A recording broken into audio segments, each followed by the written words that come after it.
Welcome back, everybody, to the second episode of the In Ray podcast. My name's Tom Kherkher, and I'm joined with my co-host and law partner, Josh Sanford. I can introduce myself. Hey, guys, it's Josh. I am so excited to be back. So, in today's episode, we will be covering the second act of the Pennzoil v. Texaco saga. In Act 1, we covered almost 3 hours of background of how we got to early January 1984, why the Getty Oil empire was in disarray and subject to corporate raiding, and now the transgressions have happened, and it's time to get legal. But first, a quick shout out to our presenting sponsor, Supio. Supio is the #1 artificial intelligence tool in the legal industry. More on them later. We basically went from 1903 to January 4th or 5th of 1984 in the last episode. And it's a total mess. Betrayals. And it actually was. Egos. Actually fascinating, but nothing compared to the basically unbroken stream of lawsuit after lawsuit after lawsuit and changes of direction about how this thing is going to land by the time all the pieces end up on the floor. But man, things got broken. If the background is crazy, the legal procedure is out of this world. Yeah, for real. Okay. Are we allowed to get into it? Oh, we're getting into it right now. Can you kick us off in Delaware? Yes. So January 6th, 1984, the very first legal action as it relates to this saga and the three main actors is fired by Getty Oil. They file a deck action in Delaware State Court seeking a judicial determination that Getty Oil did not have a deal with Pennzoil.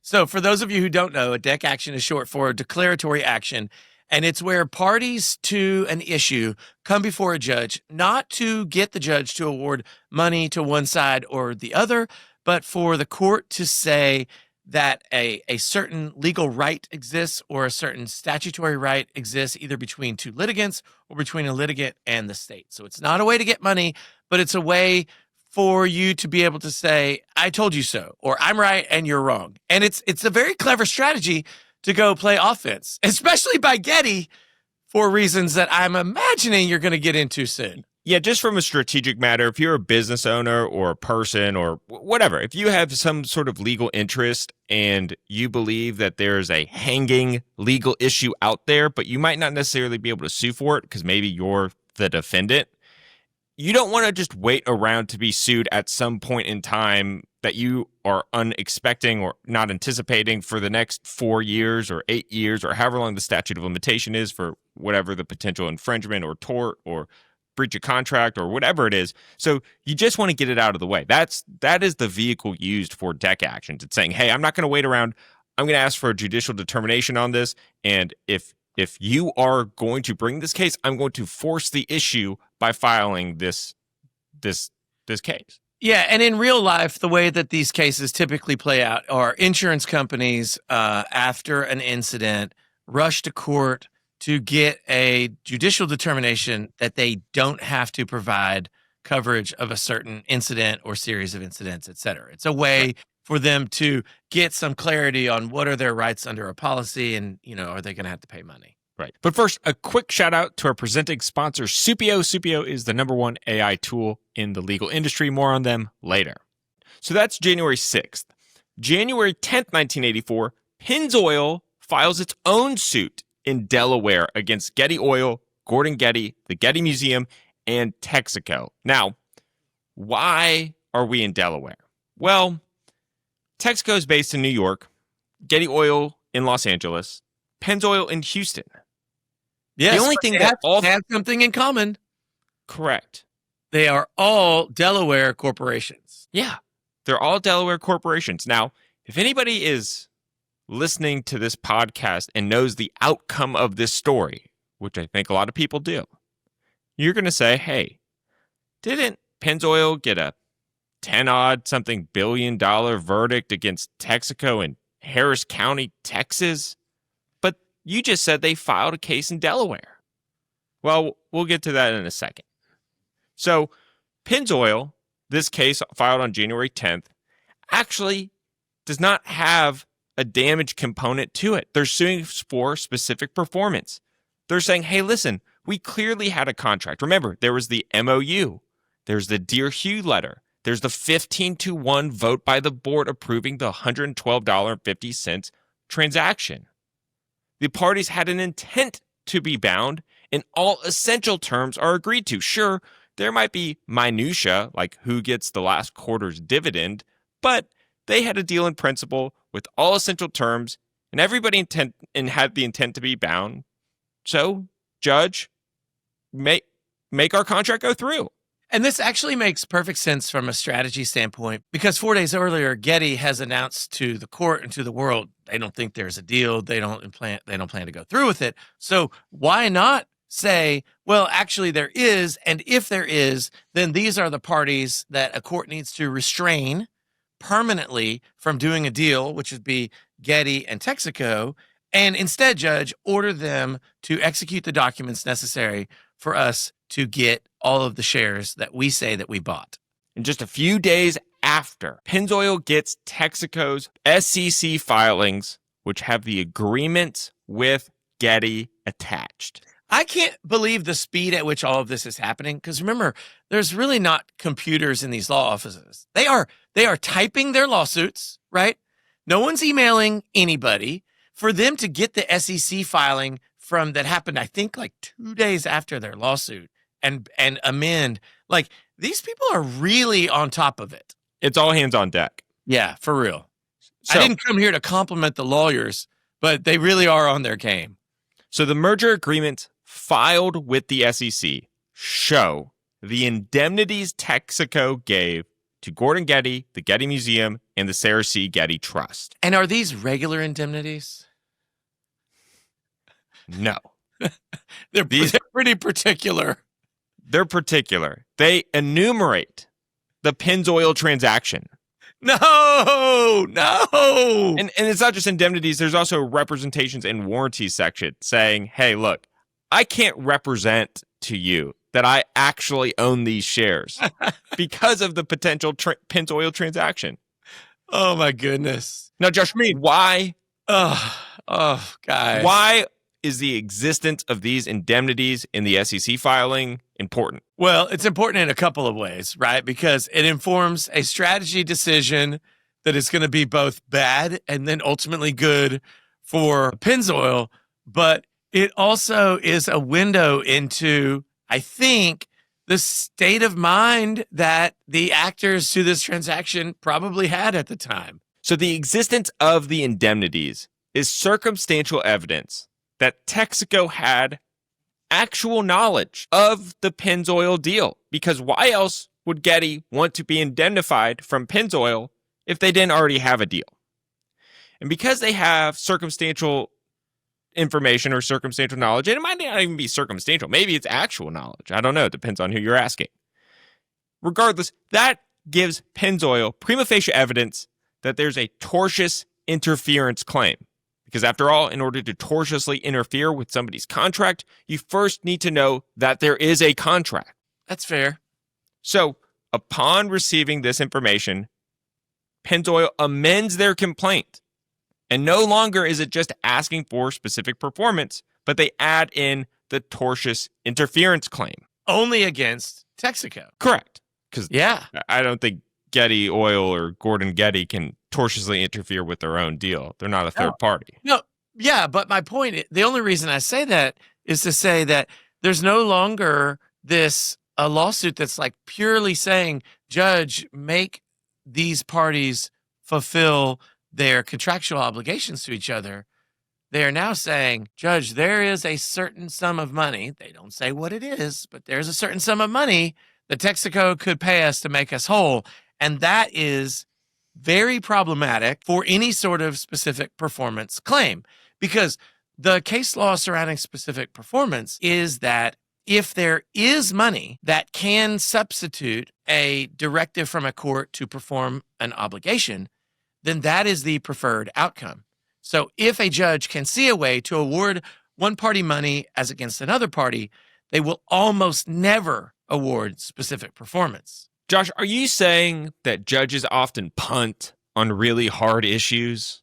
It makes perfect sense because it's so much easier to say to someone, pay this sum of money, or here's an order that allows you to go collect money, as opposed to saying, hey, here's a complicated transaction. It's going to be a document with dozens or hundreds of pages of details that you guys are going to have to flesh out and then execute and then carry out. And that is rife with opportunities for things to get off track. So 100% yes, and it's the right thing to do. If a judge can say, go get money, then they're not going to give you performance. And I guess that makes sense from a large-scale macro model of the judicial system. You probably don't want judges granting specific performance left and right. But before we get to the court making that determination, spoiler alert, we're still in January of 1984, and there's a lot of other things that happened that month. So I'll go through them really quick because I think we all want to get to the showdown in Texas. So immediately after this case is filed, Hugh Lipke and John McKinley actually meet in Washington, D.C. The premier of China is in town, and Lipke obviously has a lot of connections with the Bush administration, or Bush at the time's the vice president. He's vice president right now. He's the vice president. So if you recall from episode 1, folks, Hugh Lipke and George Bush were business partners for 20 years in Midland, Texas. But most of the 50s and part of the 60s. Yeah. Back at Zapata Oil, check it out in episode 1. Sorry, that was shameless. So Lipke and McKinley have a meeting in Washington. It goes poorly. All you need to know is they blow up at each other. McKinley's going to make the insinuation later that Lipke is threatening antitrust action because he's friends with the government and he wants to be inserted into the Pennzoil deal, and John McKinley of Texaco is having none of it. And actually, on January 17th, 1984, Pennzoil files an antitrust case against Texaco in Tulsa, Oklahoma. Effectively, the theory is that the Texaco-Getty deal will hurt the employees of Tulsa, Oklahoma, of which there are thousands. The end result of this case is a 5-day trial in front of Judge James Ellison, and Judge James Ellison refuses to block the sale of Texaco. But that's the third lawsuit in 11 days about this one proposed transaction. How about the fourth lawsuit in 12 days? Because on January 18th, 1984, our favorite Getty son, Ronald Getty, sues on behalf of his children to block the sale of Getty's share, the Sarah C. Getty Trust. How is Ronald still a part of this story?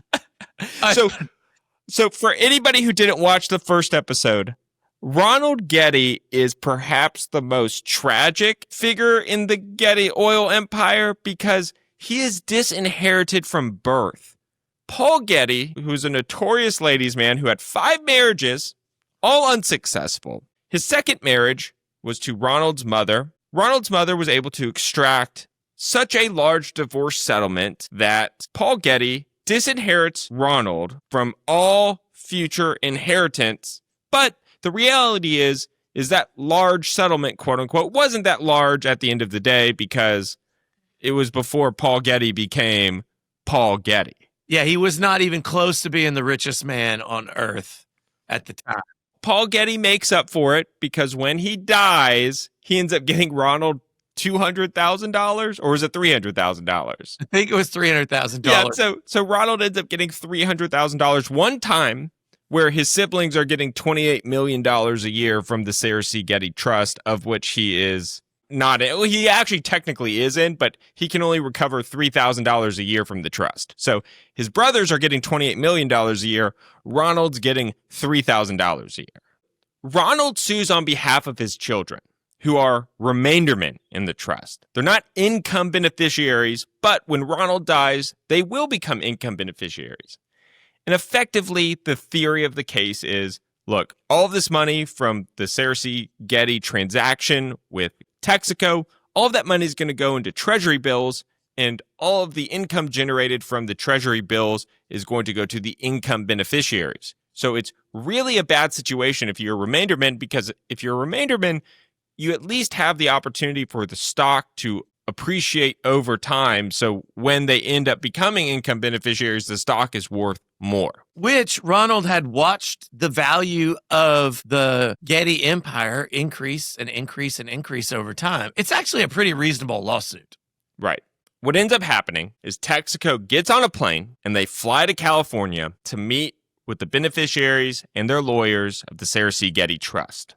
The end result is Texaco has to add $3 additional to the purchase price of the Getty shares. So we go from a $125 purchase price to a $128 purchase price. What's important about this is it's not only the Sarah C. Getty Trust that is getting this increase in dollar value. Everybody has to get this increase. So for every dollar Texaco increases the offer, costs them about $80 million. So Ronald very cleverly added about $250 million to the Getty enterprise value with his lawsuit. That's the sum of what you're saying.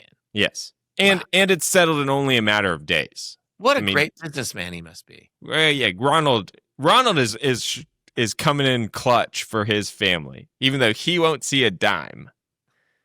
So what were we at? 4 lawsuits in 12 days? Here's the 5th 4 lawsuit. lawsuits in 12 days. Here's the 5th lawsuit. And I actually, to be fair, I don't know exactly the date this was filed, but there's another lawsuit filed in Rhode Island by the Fairlawn Oil Company against Texaco for antitrust. Now, Fairlawn Oil is a very small distributor who buys its oil from Getty. And they claim that having to buy their oil from Texaco, who sells the same product as Fairlawn, would be anti-competitive. Now, my research indicated that Fairlawn didn't have a lot of money at the time and was using very well-paid lawyers. And there is a theory that maybe they used lawyers that were paid for by someone else. Did you come across this? That's right. So just for reference, Fairlawn Oil is a mom and pop company. I mean, this is a company where you walk down to their store to fill up your lantern. You know, this isn't absolutely hysterical. Yeah. A mom and pop oil company that has nothing to do with this transaction, doesn't have money. Whoop, all of a sudden, out of nowhere, they file an antitrust case. Lawyers actually are awesome. Yeah, so this case ends up getting denied. There's no injunction in place, and then it comes out that Fairlawn Oil was financed by Pennzoil. Who could have known? Who could have known? Who could have guessed? Yeah. Okay. So, I mean, not that that's illegal. I mean, that's fine, but it's pretty hilarious. okay, so we're still at the end of January 1984. Hugh Litke is taking a hunting trip in northern Arkansas. Woo! I live in Arkansas, guys. He's taking a hunting trip in northern Arkansas while all of these shenanigans are going, and he's with his longtime friend, Joe Jamail. Oh, yes. Yes. For those who don't know, Joe Jamail is the king of torts. I grew up in Houston, Texas. My father's a plaintiff's lawyer. I'm a plaintiff's lawyer. I've met Joe Jamail. I've grown up hearing stories about Joe Jamail. He is infamous or famous. He's a very polarizing figure because a lot of people loved him. A lot of people thought he played real hard. Nonetheless, he is a prominent figure in the Houston community. He went to my high school where I went, my football field, where, by the way, I was the freshman B team quarterback. We won a game, and I threw a touchdown pass the entire season on my freshman B team. Let's go. Was on Joe Jamail Field. Joe Jamail Field. If you go to the University of Texas, the Longhorns, they play on Joe Jamail Field. He's a big deal. He's a big deal. Joe Jamail is a big deal, and he was a big deal before this case. He is By the king. By the time this case came along, he was already not taking personal injury cases if the expected payout was less than $200,000. Is that right?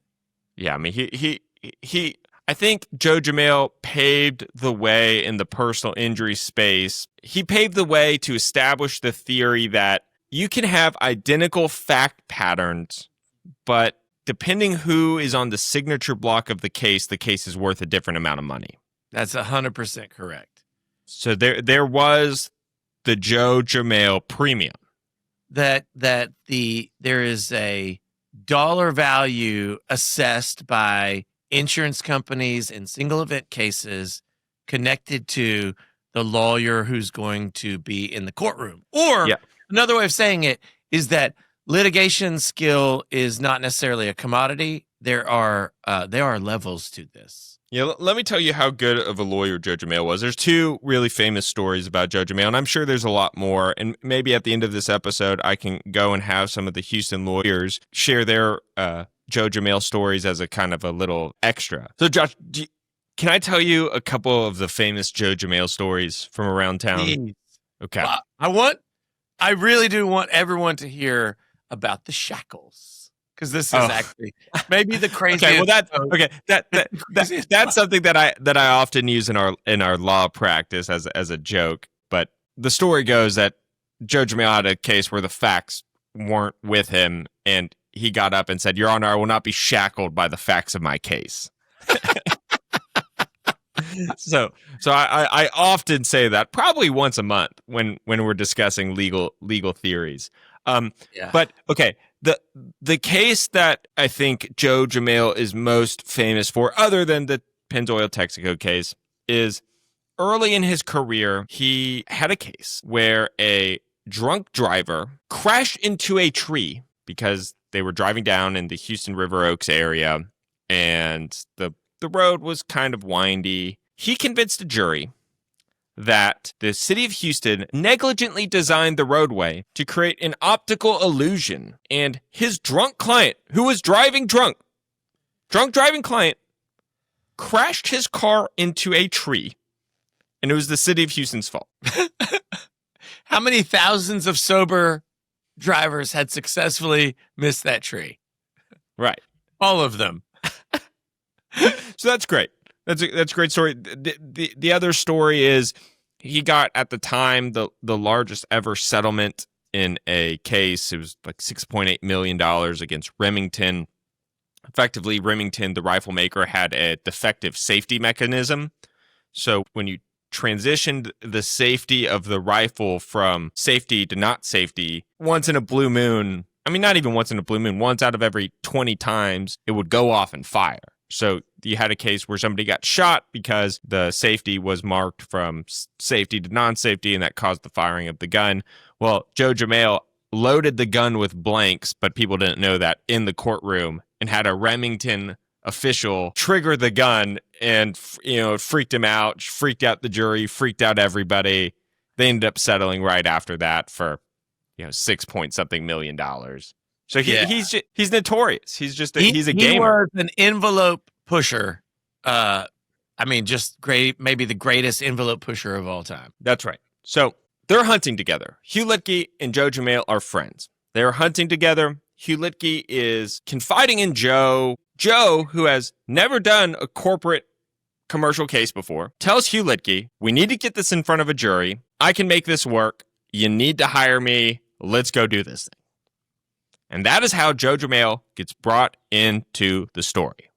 And now it's time to thank our friends and presenting sponsors of the show, Supio. Supio is an AI company geared towards plaintiff lawyers. I travel a lot. I go to a lot of conferences. I know lawyers all around the country, and everyone understands that now is the time to get into the AI game and to figure out how to make your law firm more efficient. Supio is specifically designed for plaintiffs' lawyers to help us navigate our case from the very beginning, from intake all the way to settlement or judgment. The number one benefit that Supio provides law firms who use it is that it makes you more efficient and allows you to get more done in a day with more confidence that you are getting the best results for your client.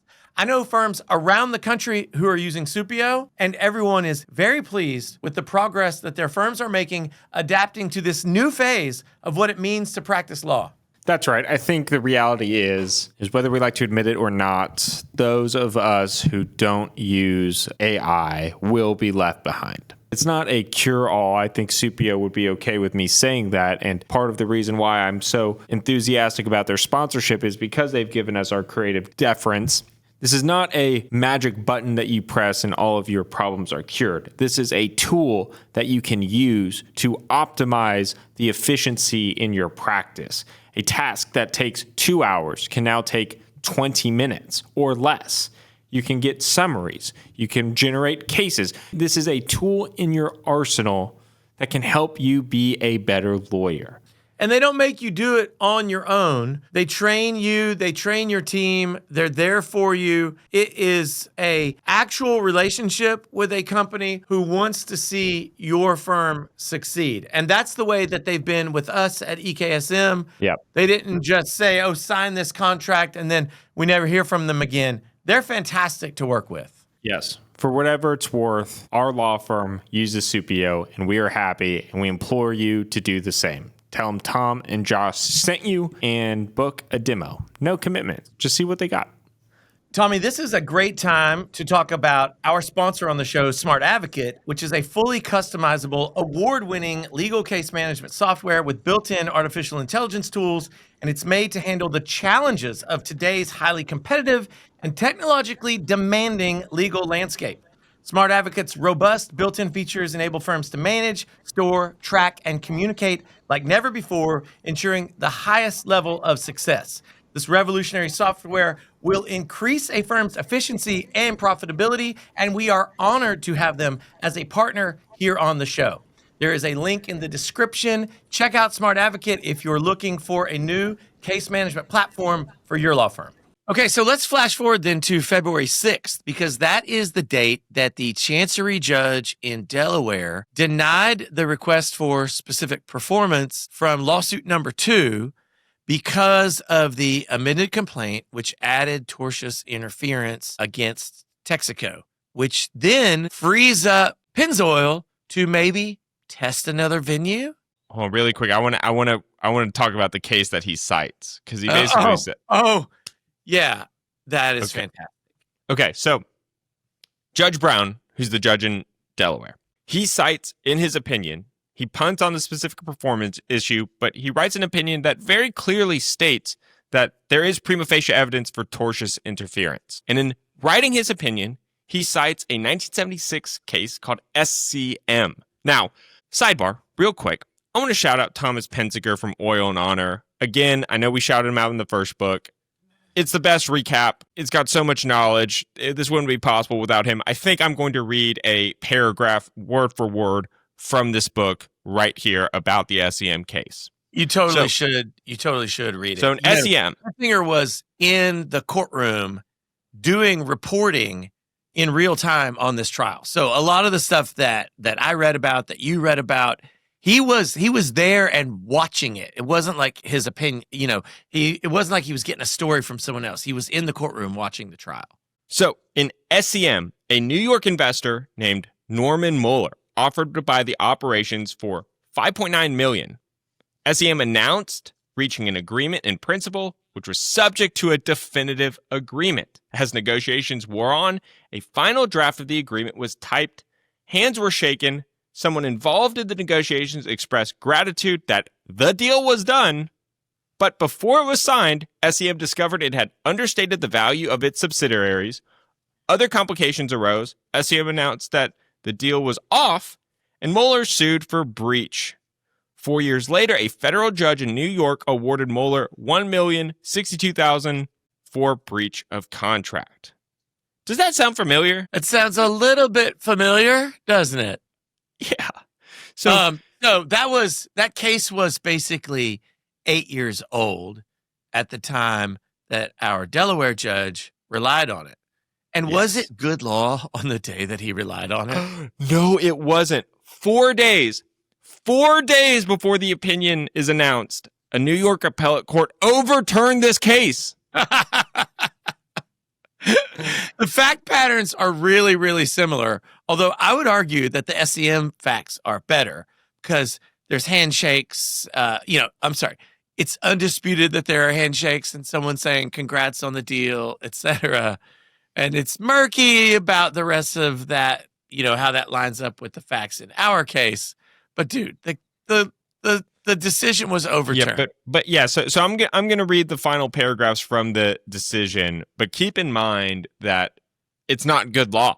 It's just it's 4 days old. It's the amount of coincidences that happen in this are astounding. Okay, so here are the last couple paragraphs from this opinion.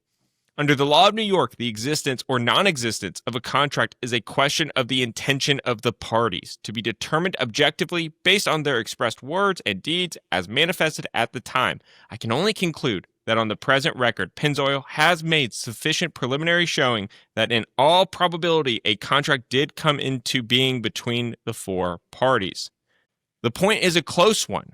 I have no doubt that Texaco deliberately set out to use what are said to be its superior financial resources in an effort to wrest the acquisition of an interest in Getty from Pennzoil and to acquire all the Getty for itself. But on the present record, I cannot conclude that Texaco did so with full knowledge that a contract had already been entered into. But we're still in Delaware. How do we get to Texas? I mean, because Pennzoil is lucky. So remember, at this point, Joe Jamail is already engaged with Hugh Litke, telling Hugh that they need to get in front of a jury. You're not going to get in front of a jury in Delaware. So Pennzoil discovers a rarely used rule that states if someone fails to file an answer to a lawsuit in Delaware, you can dismiss the lawsuit at any stage of the case against that defendant. You don't even have to ask the judge's permission. You can just dismiss it as a rule. Now, Gordon Getty, the Getty Museum, Sarah C. Getty Trust have filed an answer to the lawsuit. Do you know who hasn't filed an answer to the lawsuit? I'm pretty sure I know. It's Texaco. So they can They can bounce Texaco out of Delaware and take him to Texas. Yes. Dude, now, what are the chances? Now, to be fair to Texaco, Delaware is what do you call it? A genteel state. Like you have to notify the opposing party before you file cases. It's customary. Yeah, they've got like a bunch of meet and confer customs around a bunch of their actions in lawsuits. Well, Pennzoil very strategically decides to just avoid this custom because they don't want to meet and confer with Texaco because that will give Texaco time to answer the lawsuit, and then they would be stuck in Delaware. So what happens is on February 7th, 1984, a day after Judge Brown issued his ruling, Pennzoil files a motion with the court that says, please take notice that Plaintiff Pennzoil Company hereby dismisses the action without prejudice as to defendant Texaco pursuant to Chancery Court Rule 41A1I.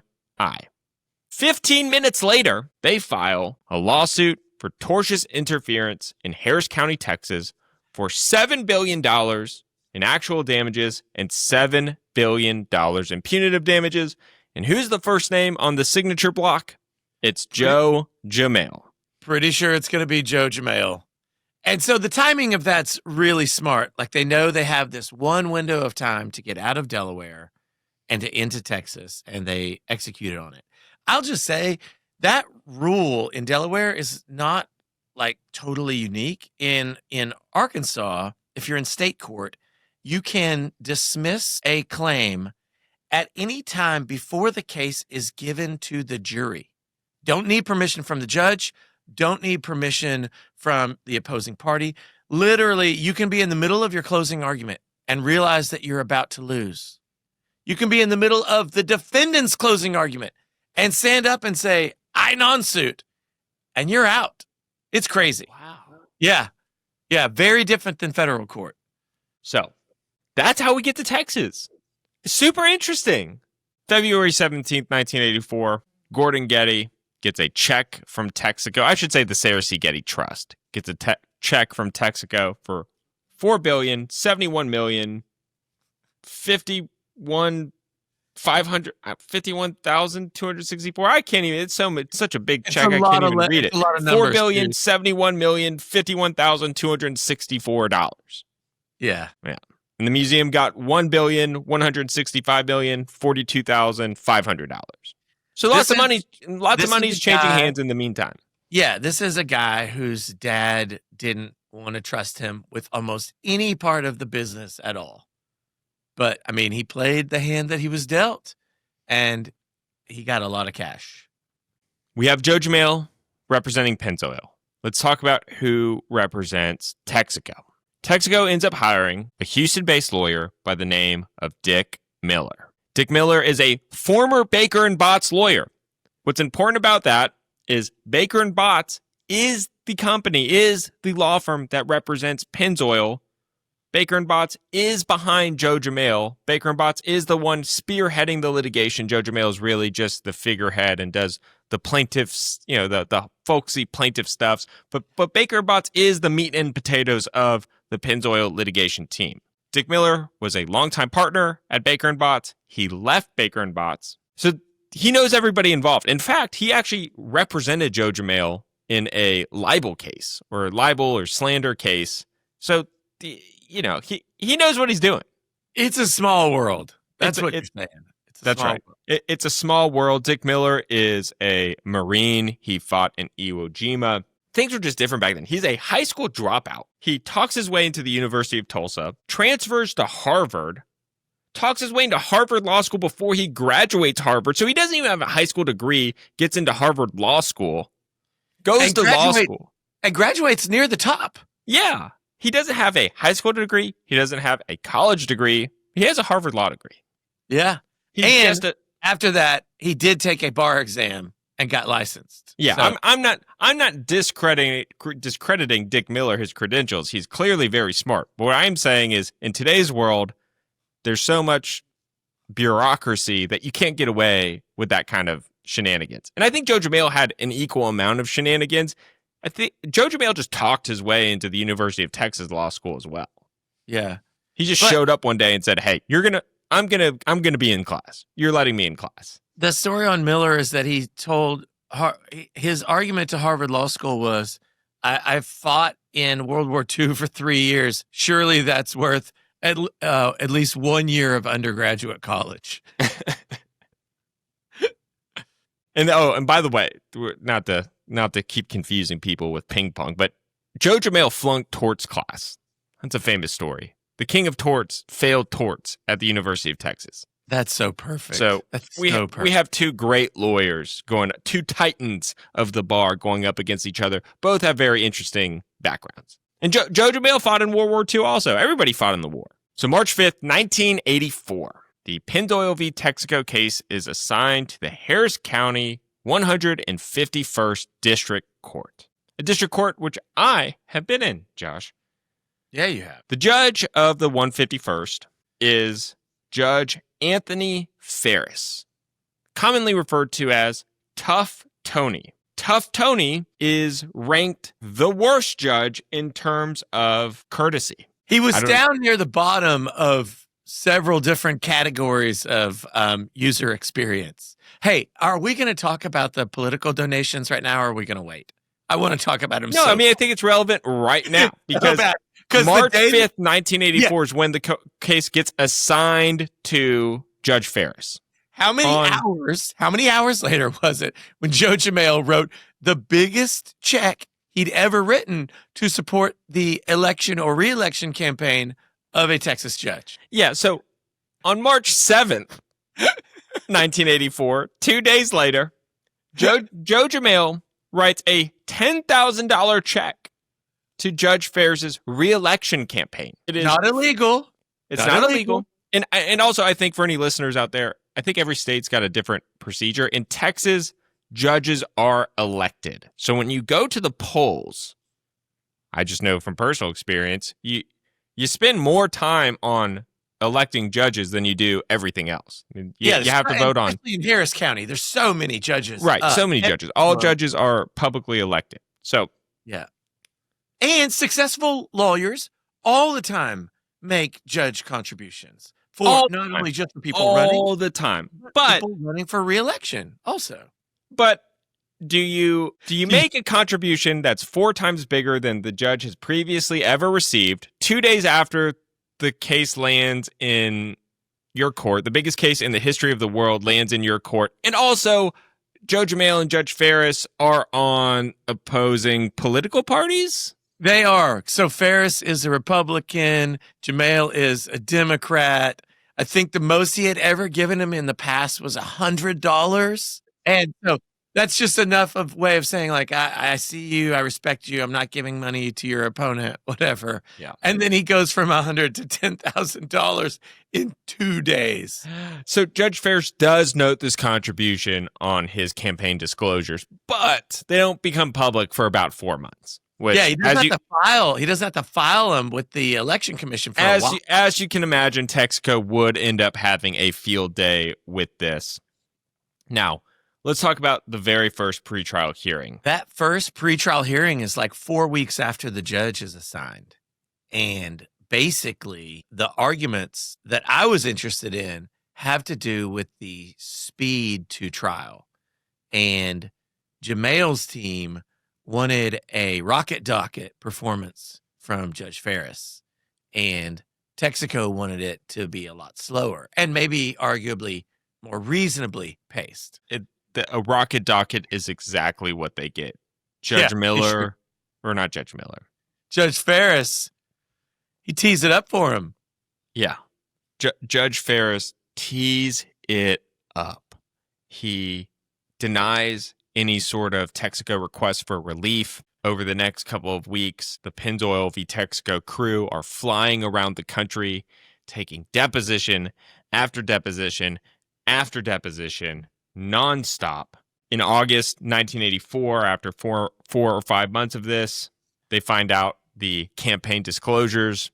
Not to get into the weeds, but again, over these 4 months, there's tons of discovery disputes. It's on a rocket docket. Everything seems to be going Pennzoil's way. So when they find out about this contribution to Judge Ferris, they file a motion for recusal of the judge.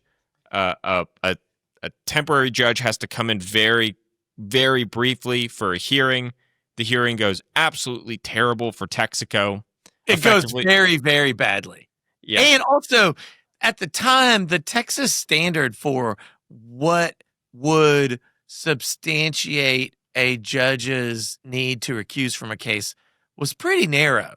And just on the text of the rule, a campaign contribution did not disqualify him. Yeah, it doesn't. And even if the judge has bias, it doesn't disqualify him under the Texas Constitution. The only way a judge can be disqualified under the Texas Constitution is if they are a blood relative or if they have previously represented somebody in the case. You'd like to think that a carve-out could be made for handsome political donations in response to judicial assignment, but it didn't happen here. Yeah. And that Texaco just got slammed down by the visiting judge who presided over it. Also, okay, sidebar. So the administrative judge who selected the visiting judge to hear this case also received $10,000 from Joe Jamail. That's unbelievable. So the visiting judge didn't receive $10,000, but maybe there's an inference that the administrative judge picked somebody favorable to the cause. Joe Jamail's just a gamer. He's just a gamer. Yeah. But this goes terribly. This hearing, the judge denies it on the spot, doesn't even make a ruling. It really just does nothing to help Texaco and only helps Pennzoil because Judge Ferris is not pleased. Yeah, I wouldn't say he doesn't make a ruling. He rules from the bench. He orally says, "No, we're not doing this." So this hearing is very nasty. I'm going to read you some of the dialogue from the court reporter. This is from Joe Jamail. It's a disgrace for an officer of the court to come and with the suspicion and surmise to smear the judicial system. I've contributed money, Your Honor, to almost every judge. To say that I've never given a contribution of $10,000 before is a lie. I have, and he knows it. Those of us who have been successful at the bar, unlike Mr. Miller, are called upon to do more.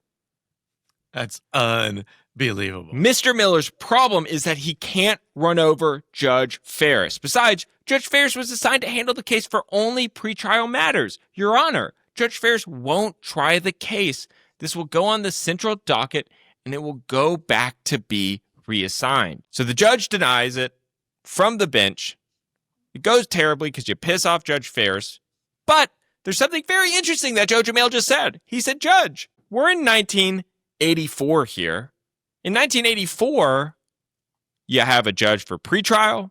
Then the case goes back to the central docket and you get a new judge for trial. So even if Judge Ferris is biased, which again isn't against the Texas Constitution, it doesn't really matter that much because Judge Ferris isn't going to try the case.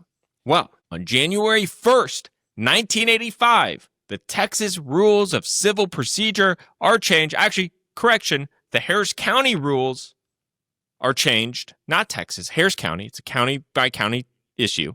Retroactively. So that the judge who handles pretrial also handles the trial. Dude, this is going back to what you said earlier, which is that the number of tiny little things that had to go just a certain way for this case to end up in front of this judge with these lawyers. It was like, dude, they landed the plane on a balance beam. Yeah. I cannot believe it. And I wonder, and I don't know, but I wonder if Jamel had anything to do with getting the rules either changed or changed retroactively. That's not crazy. That's not crazy. I mean, this hearing is in October of 1984. So 3 months later, the rules are changed and they apply retroactively. It's pretty incredible. Yeah, it really is. So now we're in July 1st, 1985. July 1st, 1985. Are we going to trial? The first day of trial in Pennzoil v. Texaco. Yes. What is this? 15 months? We're only 15 months after the lawsuit is filed. Think of how incredibly fast that really is. Fast. Very fast. Motions, pretrial motions, motions in limine. We have to talk about them because they're just so fantastic for Pennzoil. They're just so fantastic. Okay. Oh, my goodness. So, please tell me. Please tell me we're going to talk about the issue about certain news reports. Yeah. In a non-linear order, these all have varying degrees of importance, and they're not ordered. So, 1, Texaco is prohibited from talking about Hugh Litkey's antitrust saber rattling. Remember, he is friends with George Bush, and when he meets with John McKinley, he very much says, hey, I'm going to get this deal blocked, or he allegedly said that. 2, Texaco is prevented from bringing any evidence that Pennzoil is suing Getty in Delaware, but Pennzoil can bring in evidence that Getty sued Pennzoil in Delaware seeking a deck action. 3, Texaco couldn't introduce Pennzoil's former securities violations, which are numerous, and couldn't bring up political scandals. Remember Watergate. The money that was found on the Watergate criminals was flown to Washington, D.C. on a Pennzoil jet. Only 2 pieces of media were let into the trial. Yeah, this is the part that kills me. First was the Wall Street Journal article detailing the Pennzoil agreement on January 4th, 1984. And the second was a portion of a Fortune article where Sid Peterson, the CEO of Getty Oil, was discussing the Pennzoil deal. And in that article, Sid Peterson says, yeah, we didn't really like the deal so much, but it was a bird in the hand situation. Oh, my goodness. However, on the flip side, Texaco is prohibited from introducing other media, such as an article in The American Lawyer, that suggests that Pennzoil's lawyers were negligent, and that's why the deal didn't get done. Yeah, this seemingly unfair division of how the media was allowed into the case in terms of evidence, it is on its face completely one-sided in favor of Pennzoil. I understand the judge's reasoning. I actually do. But also, I understand if Texaco is just like blind with rage from the way that these pretrial rulings went. Because would you say they went 90% in favor of Pennzoil? Yeah, I would say they go 90% in Pennzoil. But, okay, to me, the most important thing is Texaco can't mention Pennzoil's pending case in Delaware against Gordon Getty, the Getty Museum, and the Sarah C. Getty Trust, and Getty. Yeah.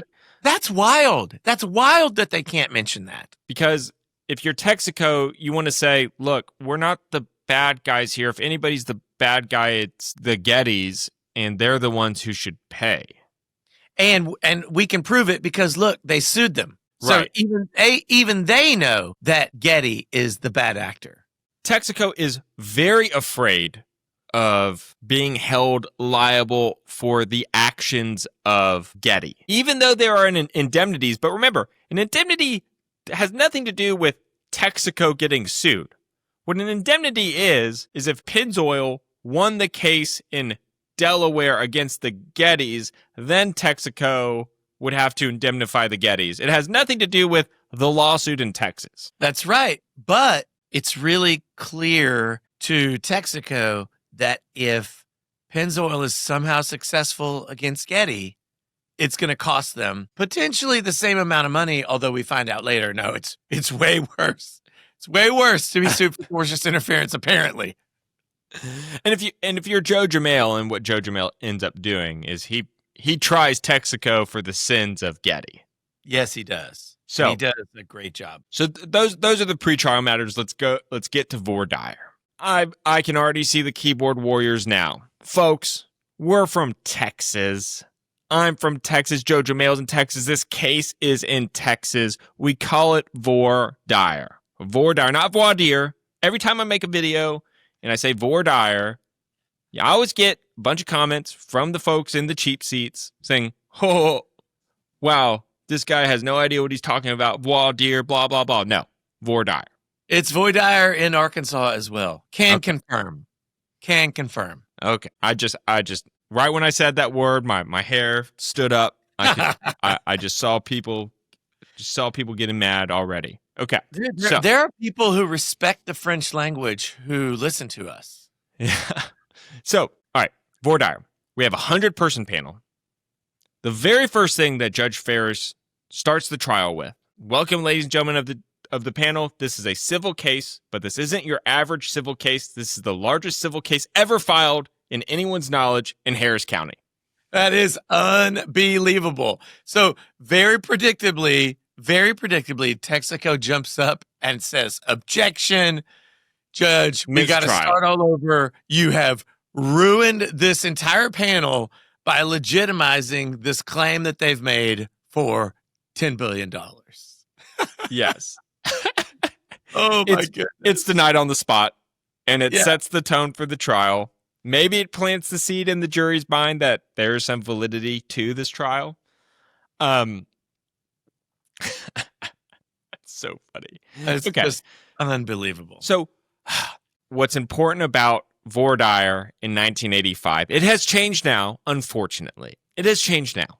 But in Harris County in Texas, 1985 voir dire, you can do whatever you want. You can talk about whatever you want. You can talk about evidence in the case without the rules of evidence. So voir dire is an opportunity to put on your case without putting on your case. Yeah, actually, I mean, it's the same way today in Arkansas. I would argue it's not like just an opportunity, but that's how we try the cases. We are framing every single issue in voir dire. And in voir dire, in Arkansas, you can talk about insurance. You can ask who works at insurance companies. So, it is not as regulated as the trial. And man, that's a great place for Joe Jamel to go bananas. Yeah, so Jamel's theme is promise. That's his theme for the trial, a promise. What's a promise worth? We don't need a contract, we have a promise. A promise is an agreement is a contract. They had a contract, right? Also, Joe Jamel explains that the reason why Getty isn't in this trial is because of the indemnities. He focuses so much on the indemnities, knowing that Texaco cannot refute the evidence that Pennzoil is currently suing the Gettys in Delaware. Yeah, and it's, as you hinted at earlier, the indemnity is not just against all people in the world, but it is for the Pennzoil transaction. Yes. So let me read from the trial transcript of Joe Jamel's voir dire. Oh, this is fantastic. Do it. Texaco had stolen Getty oil after forcing the Sarah C. Getty Trust to break its deal with Pennzoil. And does the trustee, Gordon Getty, say that's all right? No. Does Mr. Williams or Mr. Lipton or the museum think that's all right? No. Does the Getty board say that's all right? No. Why? Well, the price is right. But what about Pennzoil? What if they sue? I'm going to ask you to listen closely, because this is the fundamental inducement that Texaco put on Getty to make Getty crumble. If Pennzoil sues you, then we promise you, and we'll write it in a contract, and it is written in a contract, we will indemnify you, the museum and Mr. Williams, and not only that, but all of your representations. We're going to indemnify you if Pennzoil sues you. That's why Texaco is here all by themselves. They're the only necessary party to the action. Whatever would befall Getty under the indemnity is Texaco's responsibility. Man, I mean, that is unbelievable that he got away with saying that in voir dire. Yes. Going more so, is there any member of the panel who could not and would not accept that indemnity as evidence of the fact that Texaco had knowledge of the Getty Pennzoil agreement and binding contract? Is there anyone who would not accept that kind of evidence? If there is, I've got to know that now, obviously, because that is our proof. He's trying to pre-commit them before the evidence starts to a proposition that is fundamental to their claim for tortious interference, because knowledge is the hard part, right? They need to be able to show that Texaco knew that not only were there negotiations with Pennzoil, but that there was a deal. And there was only a couple of pieces of evidence that really showed that. And he's asking the jury to qualify themselves for the trial by saying, yeah, I would accept that evidence if I saw it. Also, on top of that, Jamail's very much painting a North versus South theme. It's the morals of the oil patch of Southerners versus the cutthroat nature of New York. Yeah, it's about handshakes and obviously honor. Yeah, here's another quote. So, by the way, Joe Jamail reads a statement that was in a newspaper where Dick Miller gave a statement, the lawyer for Texaco. And of course, this isn't allowed into evidence, but we have no rules of evidence in voir dire, so why not? Jamail says, in the statement I just read you, Mr. Miller, as a spokesman for Texaco, takes the position that a promise and the morality of the marketplace are different in New York than they are here. Does anyone agree with Texaco's position that a handshake in New York is meaningless? That's such great phrasing. That's such great phrasing. Yeah, and that's not the only time he hits that note. He comes back to it over and over in the trial. Does a great job. Okay, so that's Jamail's voir dire. Let's talk about Dick Miller's voir dire. Let me show you. I think it's just important to frame it to see, what the themes of the case are. Here's Miller's opening address in voir dire. Mr. Jamail has told you that this is the most important case that has ever happened in the history of mankind. I take exception to that. I tried a case 2 months ago where a father was trying to get his children back. This suit is over money. So much sour grapes is what this case is. So Miller goes on to say that, and he's actually correct, that Getty invited Texaco into the transaction. Remember, Texaco has a long-standing principle that they don't do hostile takeovers. That's why they had missed out on Conoco and what was the other one? Was it Gulf? Yeah, Conoco and Gulf. They in the preceding years, Texaco had missed out on huge transactions because they did not participate in hostile takeovers. Now, McKinley called Sid Peterson and asked point blank, said, Sid, we're only going to get involved if you want us to get involved. And Sid said, yes, please. Well, they actually really wanted them to get involved because they were concerned that they hadn't gotten a good enough premium on the price of the stock. But that's irrelevant as to whether or not there was a deal. But they were able to get it from 110 to totally 128. So from Dick Miller, Why did they ask us to bid? Very simple, straightforward answer. The Pennzoil Company had prevailed upon Gordon Getty, who you will learn was not and is not, and it never will be a businessman. Mr. Getty is not a playboy. He's a serious man who knows next to nothing about business. His interests in life are philanthropy, music, poetry, opera, to which I think we should all say, good for him. But there were people on the Getty board of directors who did not feel that his background qualified him to run an oil company. And indeed, the evidence will show that his relatives felt the same way. So how did Pennzoil fit in? By taking a cheapskate merger deal and getting Gordon to cast his lot with it. Relying first upon his emotional desire to succeed his father's position, relying also on the desire to have control of his father's company for once in his life. Relying upon not the best motives of human nature, but rather the worst. Together, Pennzoil and Gordon put the board of directors of the Getty Oil Company in a vice and squeezed them to make them commit to sell stock for less than what it's worth. So there you have it. That's why Getty Oil Company came to Texaco. That is a fine opening. That is a fine theme. That's fine. And perhaps this shows the most fatal flaw of Miller, this following statement. We don't owe these people anything, not a dime. That's what we owe them. We owe them zero. And I can't take anybody on the jury who's going to say, well, they've sued for $15 billion. I'm going to give them $10 million and call it a day. Yeah, so his version was $0, $0, $0. Yeah. Not that there was some way to split the baby, which there actually were some very coherent ways to land in the hundreds of millions of dollars if they wanted to go that way, but they didn't want to do it. The problem with his approach to me is that he doesn't address the very theme that Jamail raises, which is if you say that you have a deal, do you have a deal? Yeah. Yeah. So very much from the beginning, you get the sense that Miller is going for broke.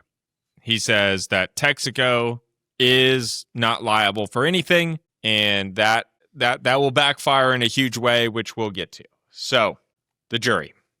There's 9 women, 3 men, ages 25 to 56 with an average age of 40. 8 are Protestants, 3 are Catholics, and a Jew. 4 clerks, a letter carrier, 2 professional housekeepers, a registered nurse, a forklift salesman, an accountant, and a county insurance department employee, and a housewife. So, it is just a collection of regular people. That's for sure. And there's 4 alternate jurors, which become relevant later. But it's hard to say you feel bad for the jury, but I feel bad for the jury. Oh, dude, their daily service rate at the time was $6. $6 a day is what they got paid to be there. And that's number one. Number two, they were told that the trial would be 4 weeks? I think they say 6 to 10 weeks. Okay. Well, it was both. Yeah, plus some. Yeah, it was 6 plus 10 plus maybe a little bit. It was a long, long time. Okay, so, this is an infamous story. So it's the night before opening statements, which at the time a lot of people called opening arguments because the rules of evidence were just different. Judge Jamail called them opening arguments. It's the night before opening arguments in Houston, Texas. Joe Jamail is at his house. He gets a knock on the door. Josh, do you know who knocks on the door? Dude, it's the greatest. It's unbelievable. It's the triumphant. The current coach of the University of Texas, Darrell Royal, and maybe your favorite musician, Willie Nelson. I wouldn't go that far. Okay, so Darrell Royal, the coach for the University of Texas football team, and Willie Nelson. Oh, my goodness. Show up to Joe Jamail's house. They had been longtime friends. I mean, friends for decades. Remember, Joe Jamail is a big deal. The University of Texas football field is named after him. Okay? I don't know how Willie Nelson gets into the fold, but they were friends for a long time. If you go and you look up online, Joe Jamail, Darrell Royal, Willie Nelson, there will be pictures from the 60s of them together. There you go. Yeah. They're just friends. They show up at Joe's house. They get in a white limo. They drive from Austin to Houston, partying. They show up at Joe's house. Joe says, hey, guys, I have the biggest case of my life starting tomorrow. All right, come on in. Let's have some drinks. They just spend the night drinking. Yeah. So they end up partying. What a great story. I mean, Dude, you know. If Joe Jamel was not the founder and owner and, only voice of authority at his firm, let's say if he had any accountability to anyone and he was drinking the night before a big trial, can you even imagine? Like, the rest of us would get fired or excommunicated from our firms so fast. But the dude was the king of torts. So he's the king of torts. So let's start with the trial. Let's get into the trial. We'll try to go through. We'll just hit the high level points because it is so long. Well, one of the themes of the trial is that both sides had a really hard time putting all of the documents and all of the timeline and all of the minutia in front of the jury in a way that didn't just turn their stomachs and make them just completely disengage. Yeah. Do you agree? I agree. And just from a trial lawyer's perspective, I think I really struggle with this because I don't claim to be the most experienced trial lawyer of all time, but I do have some courtroom experience. When I think of trying a case, I'm only thinking about the jury. I have colleagues who don't think that way, and they think of the record. And when you have a case this big, especially with corporate transaction lawyers, it is so important to not just play to the jury, but you also have to preserve the record. Yeah, a lot of very detailed points for this one. Right. And that is something that is a personal flaw of mine, and I know it, which is why, I often have people who compliment me if and when you go to court. But this case just ends up taking forever. It's extremely boring on both sides. I mean, let's just start with Pennzoil. So, first of all, there was one witness who was on the stand for a week. There are multiple people who are on the stand for a week. The first witness, a week. Yes. Now, but you got to understand, Judge Ferris is in very bad health. He had been in bad health early on, but he's in very bad health when the trial starts, and he has a pretty short work week for actual trial. The work week is 9 to 4, Monday through Thursday, with no trial on Friday. And no, I think it's no trial on Friday afternoon. Okay. I think that's right. That might be right. They go until lunch. And they're also taking a break for lunch of an hour or an hour and a half. And so the actual amount of testimony in a day, it's not like being on the stand for a week is 40 hours. I think at most it's like 25, which is still a lot. But yeah. Yeah. So I'm just going to go through the witnesses and give a brief highlight on them. The first witness is Bain Kerr, who is the Pennzoil number 2 behind Hugh Littke. What's important about Bain Kerr is he is a war hero. There's a famous picture of Marines at Guadalcanal where like 4 Marines are evacuating a injured Marine who's on a stretcher. Well, Bain Kerr is the Marine in the stretcher. Oh, wow. And I have the picture pulled up here. If you just type in Bain Kerr Marine, it will pop up. I think a lot of you listeners will have seen this photo before. He's a war hero. He's Littke's operations guy. Hugh Littke's the dreamer, and Bain Kerr makes it happen. He's on the stand for 7 days. He's just describing how he is Hugh Littke's and Pennzoil's operations guy. Pennzoil is given the directive by Hugh Littke, and then Bain Kerr goes and makes it happen. Blah, blah, blah.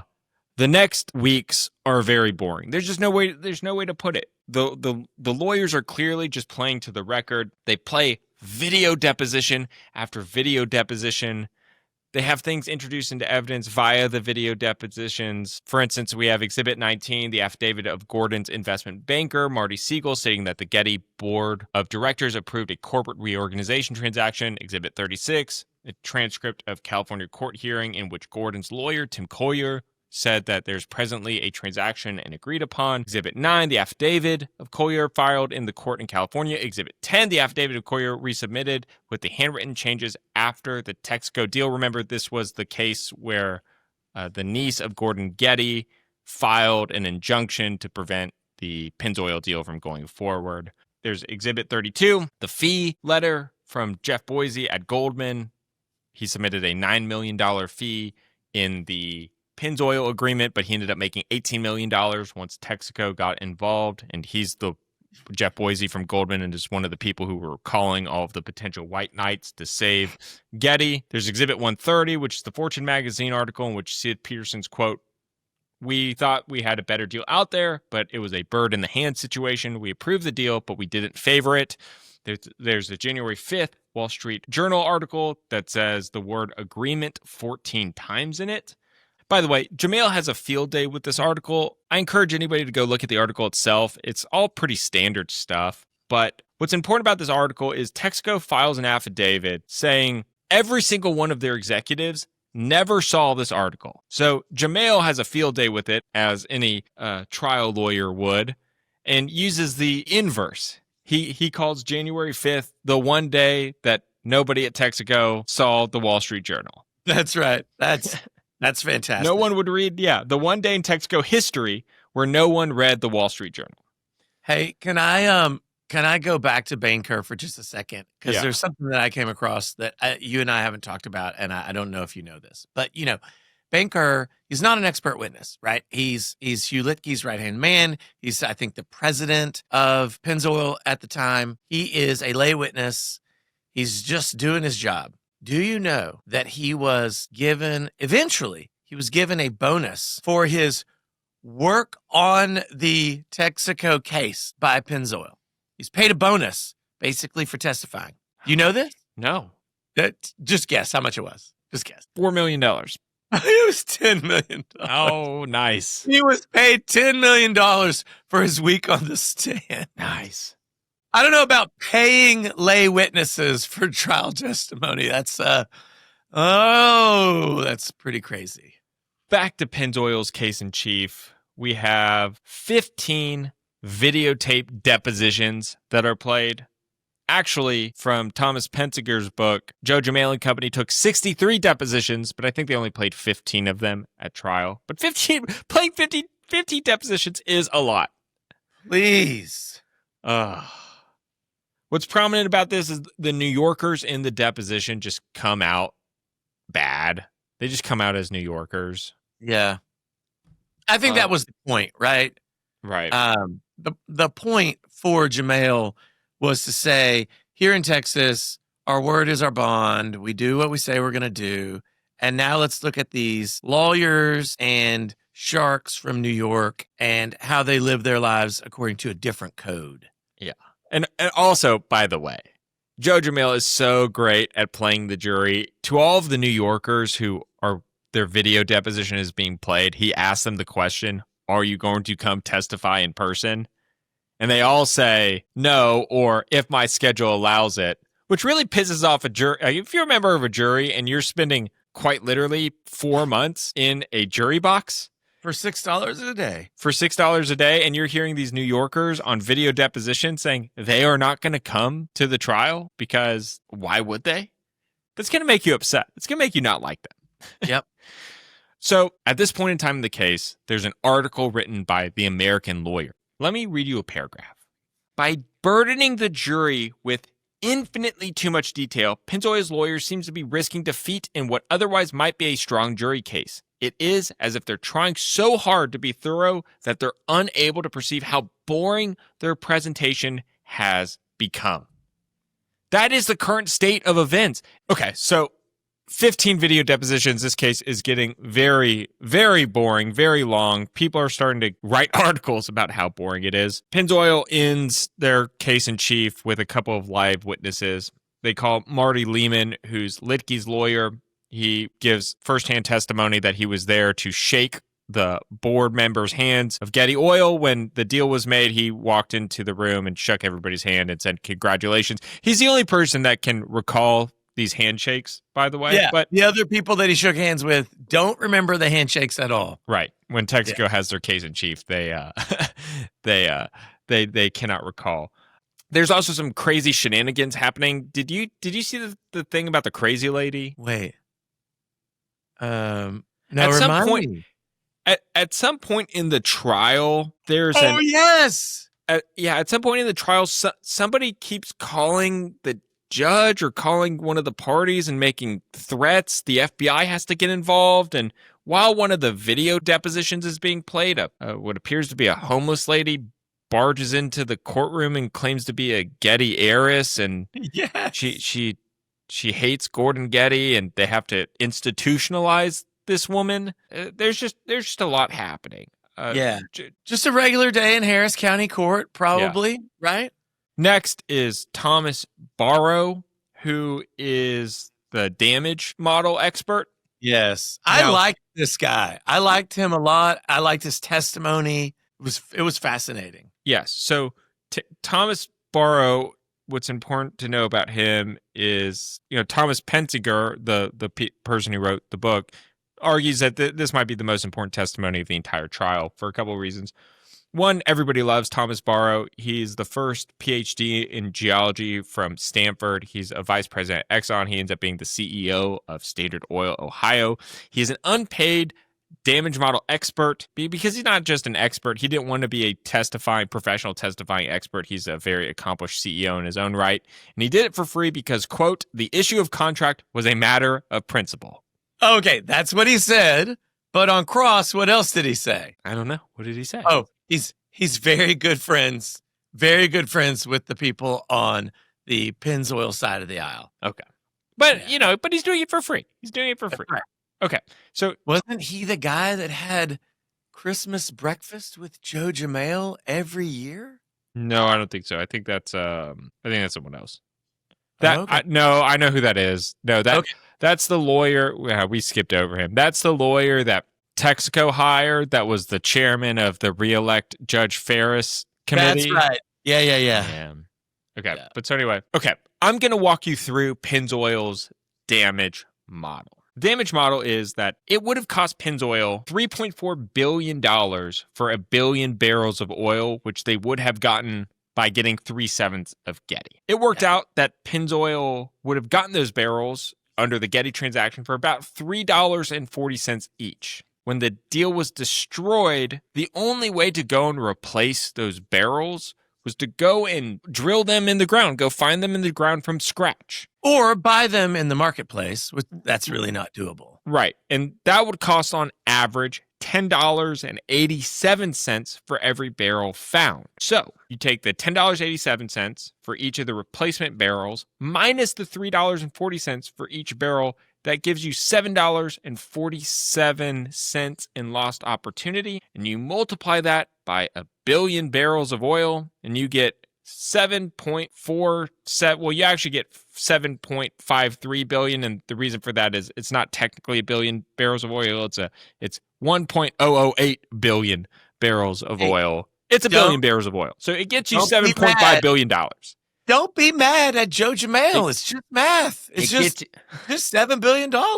It gets you $7.5 billion. The punitives, they also get to $7.5 billion, and their justification for that is it's 3 times the cash outlay that Pennzoil was going to make in the Getty deal. He makes a pretty credible case that those compensatory damages are valid. Like if the benefit of the bargain but the oil, then if the replacement cost is way higher, meaning if you were getting a super sweet deal on those shares. Okay, but does it? Because that's just pure hypothetical. That doesn't take into account taxes, operating costs, the cost of extraction, the cost of moving them. Yeah, that is just pure profits. I mean, it's just you're guessing revenues. I mean, yes, right. It doesn't account for the time, the work, in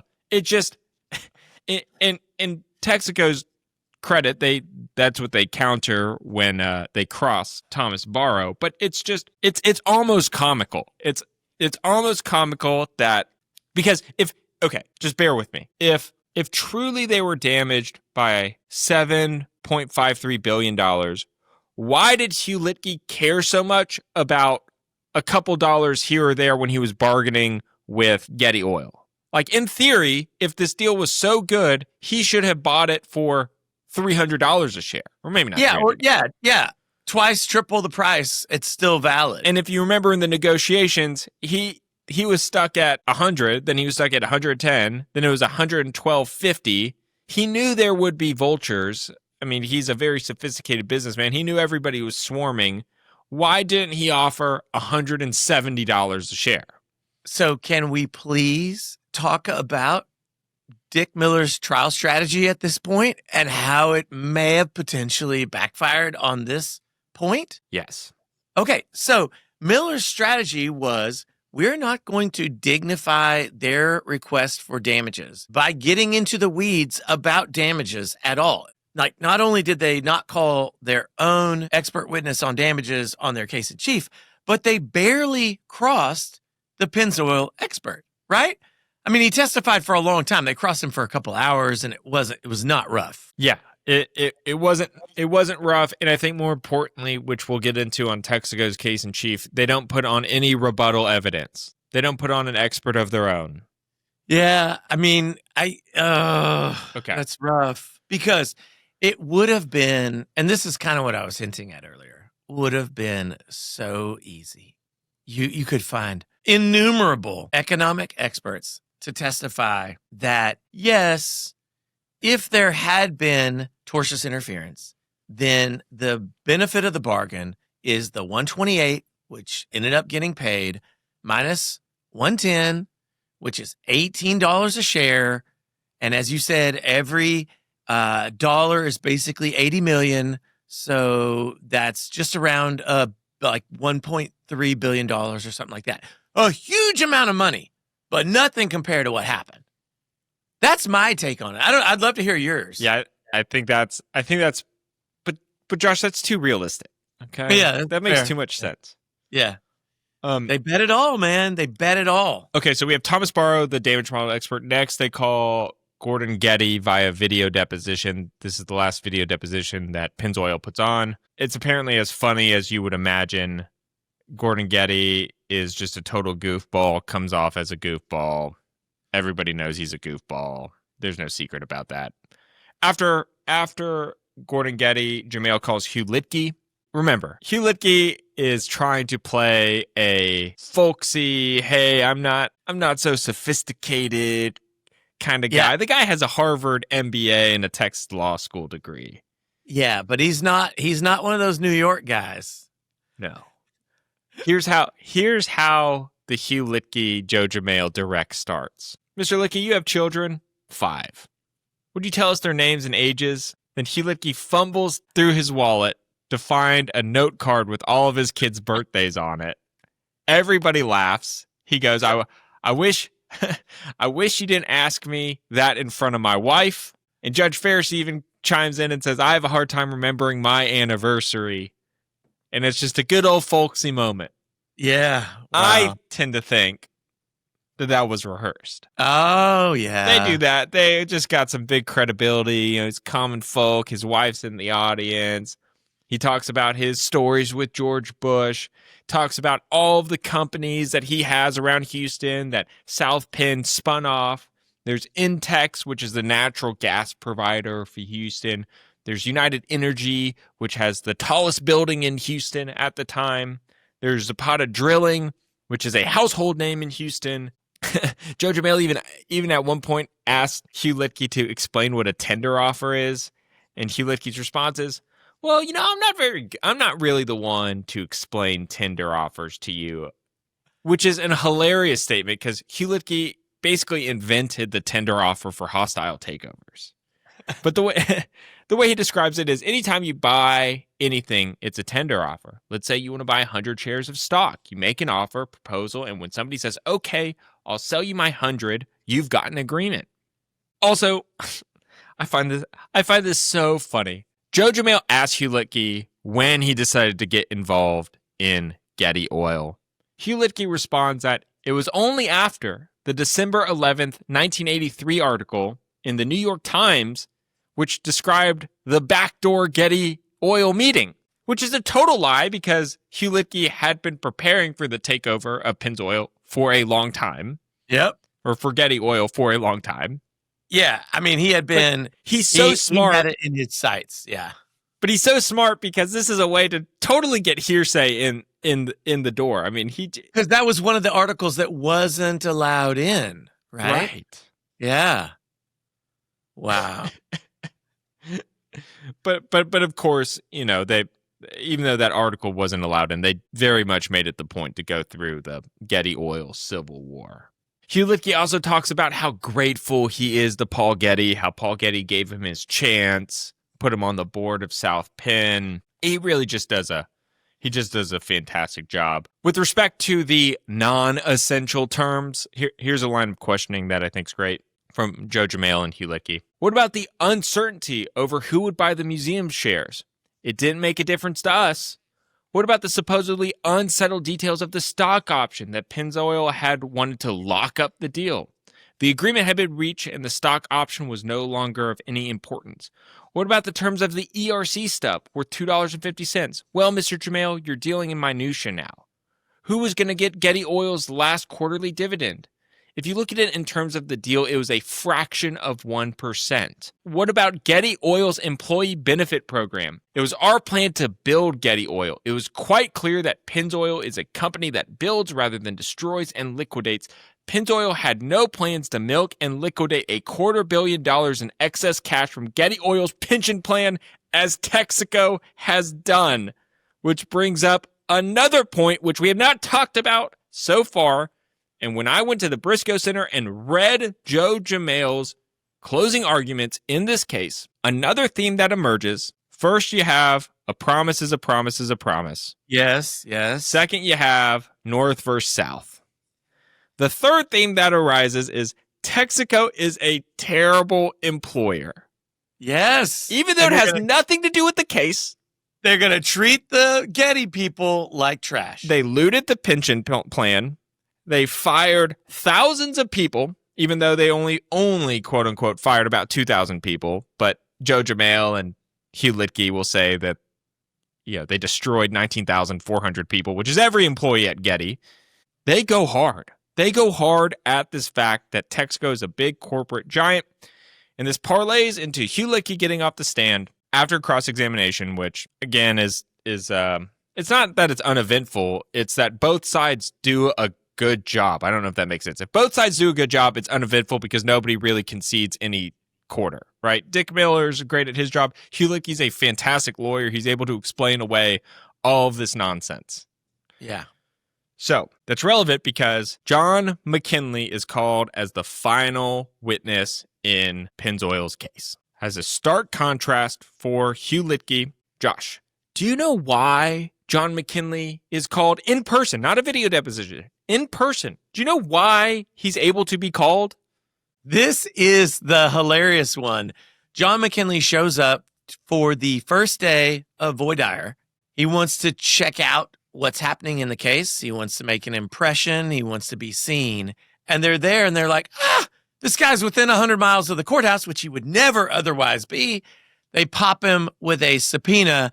And now he has to testify, and he has to testify in person. That's right. And that wouldn't work if he had been required by the rules to come to court, because you can't serve someone who has to be somewhere for a proceeding. But if he's just coming to watch, which he was, you can subpoena him and make him appear. Now, candidly, he probably would have made an appearance in person for Texaco's case, but this allows Pennzoil to call him as an adverse witness, as their last adverse witness.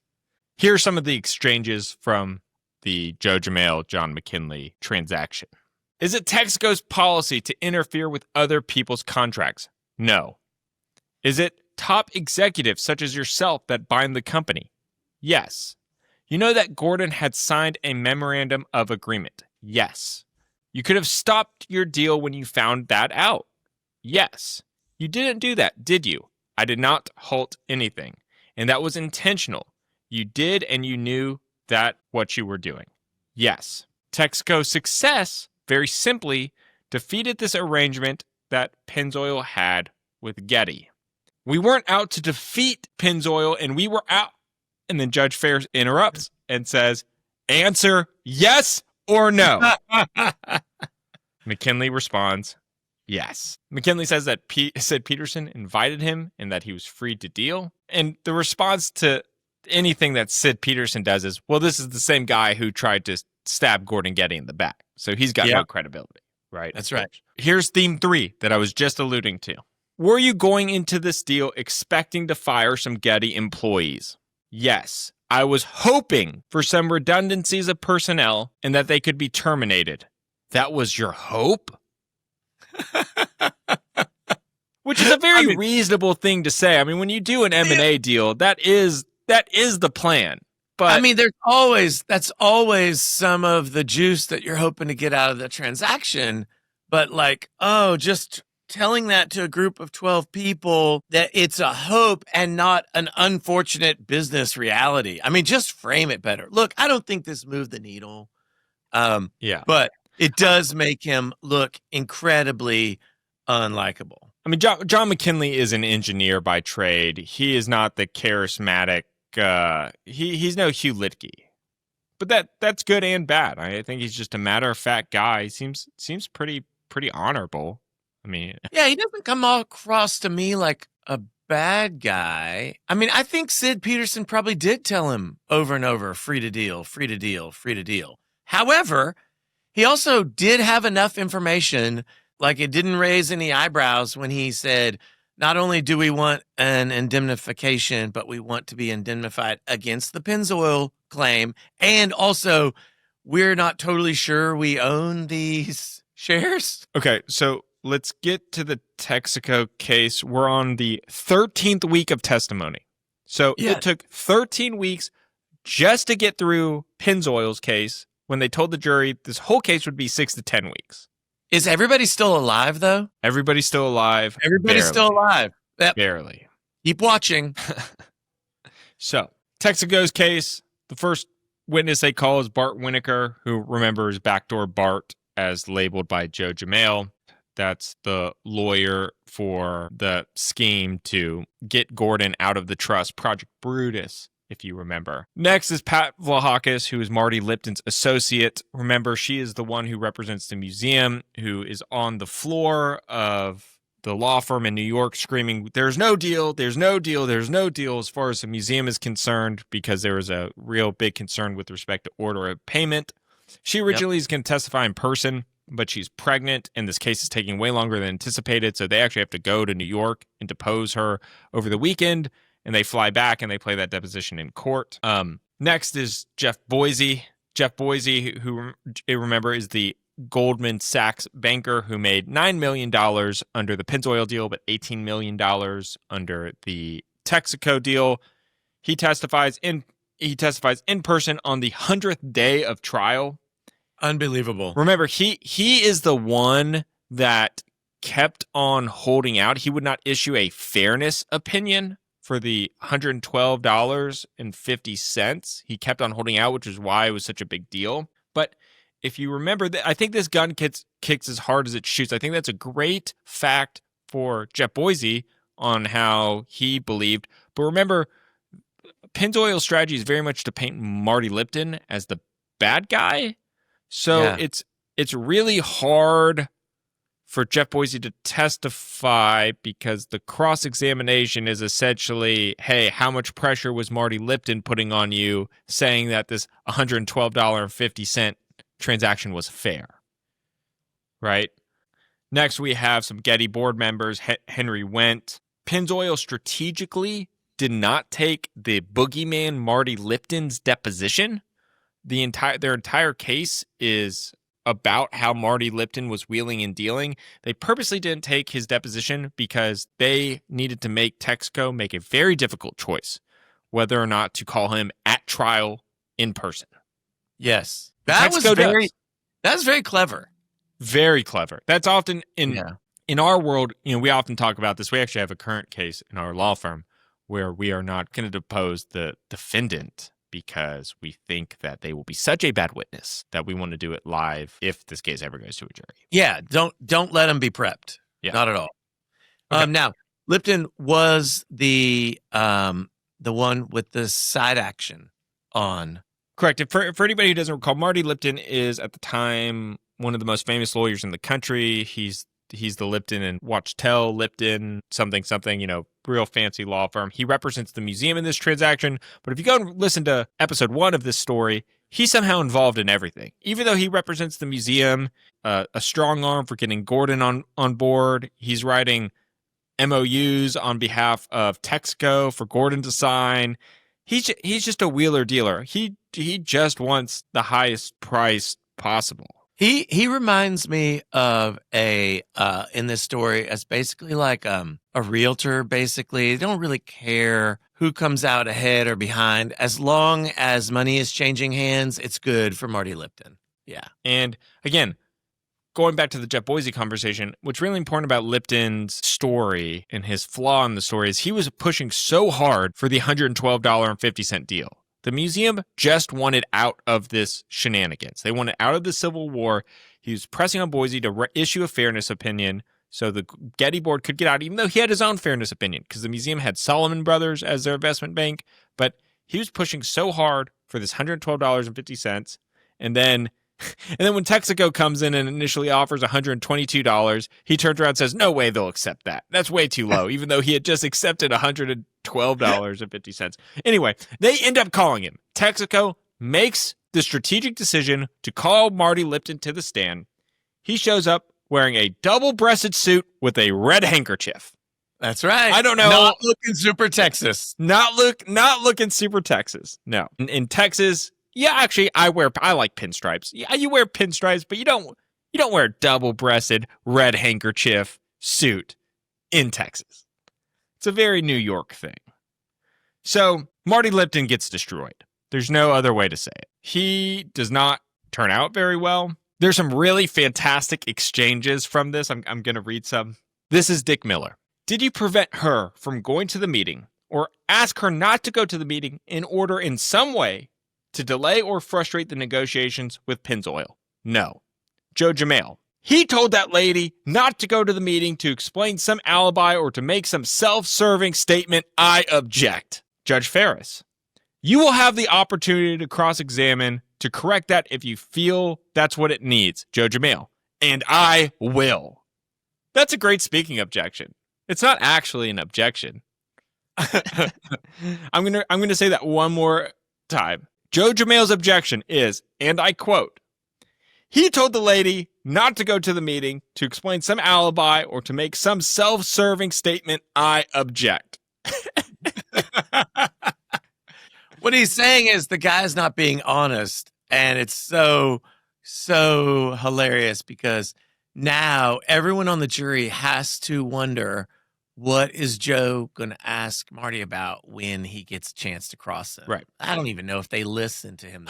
So again, when he crosses him, it's all about you worked so hard for the $112.50. You said that it was fair. You pressured Boise to do it. Also, remember, Texaco's whole theme is that Pennzoil had a gun to Getty's head, so they induced them to make this agreement, and Joe Jamail just turns that right around on him. He goes to Marty Lipton, who, again, is one of the most prestigious lawyers in the country. It's, Marty, isn't it your job to make sure that companies don't succumb to pressure? And Marty has to admit, yeah, that's my job. That's what I'm great at, is making sure this pressure doesn't happen. Also, here's another cross-exchange with the North versus South theme to it. Are you saying that two people can't agree unless they hire a bunch of lawyers to tell them they've agreed? Lipton. I'm not saying that at all, Mr. Jamail. I'm saying that two people who are contemplating an agreement with respect to a $10 billion transaction would be awfully foolish to do so on the basis of an outline and the absence of experts' advice. Joe Jamail. Mr. Lipton, are you saying that you have some distinction between just us ordinary people making contracts with each other and whether or not it's a $10 billion deal? Is there a different standard in your mind? Yes, indeed. Oh, I see. But that's totally reasonable. Like, out of context, it's totally reasonable that a $10 billion deal is given different discretion than a normal deal with normal people. But Joe Jamail is so good at making it seem like, okay. And this is such a critical point in Joe's mind that it makes it into his closing. which he didn't have all the closing, right? He only had a third of it. He had the last 90 minutes, if I remember correctly. So for him to bring that up again shows, at least to me, like how critical he thought this point was, because the whole theme is, you gave me your word that we're selling at this price. Yeah, okay, we got to paper it up with lawyers or whatever, but like a deal's a deal. Yeah. And he basically got the expert to say, well, yeah, but not if it's a lot of money. Yeah, and I don't think the jury's going to understand the statute of frauds, which totally makes Marty Lipton's justification that, yeah, things are different when you're dealing with a lot of money. Yeah. It was totally valid. Also, okay, so, but perhaps the biggest faux pas of Marty Lipton's time on the stand is there's a point in time in the cross-examination when Judge Amail's talking about Pat Valhakis. Oh, yeah. Do you think he did this on purpose? No, I don't. I think Marty Lipton gave him a gift. So can I tell it? Yes. Okay. So he's asking Lipton about Lahakis, and he refers to her as your partner. And he corrects Judge Amail and says, you mean my associate? Like, meaning like this young lady who's pregnant is not my equal. She works for me, not with me, for me. And that's just, that does not land well. You have 9 women on the jury and 12 humans, and none of them want to see that. That's just gratuitous failure. That's an unforced error. There's also another big factor that comes into play while Marty Lipton is on the stand. As it turns out, Judge Ferris is dying of cancer. That's part of the reason why they're not able to go for the long hours needed in such a long case like this, why they have to start late, end early. They take Friday off. It's because of Judge Ferris's health. At this point in time, his health has deteriorated so much he needs to withdraw from the case. So they take a 10-day break while Marty Lipton is on the stand, and the judge assigned to take over the trial, Judge Saul Kassab, who is a childhood friend of Judge Amail. What are the chances? What are the chances? There's a lot of curious coincidences, isn't it? So Judge Kassab comes in the middle of trial. Texaco, of course, files for mistrial. He rejects it on the spot and instead gives each side 90 minutes to get him caught up to speed on what he's missed.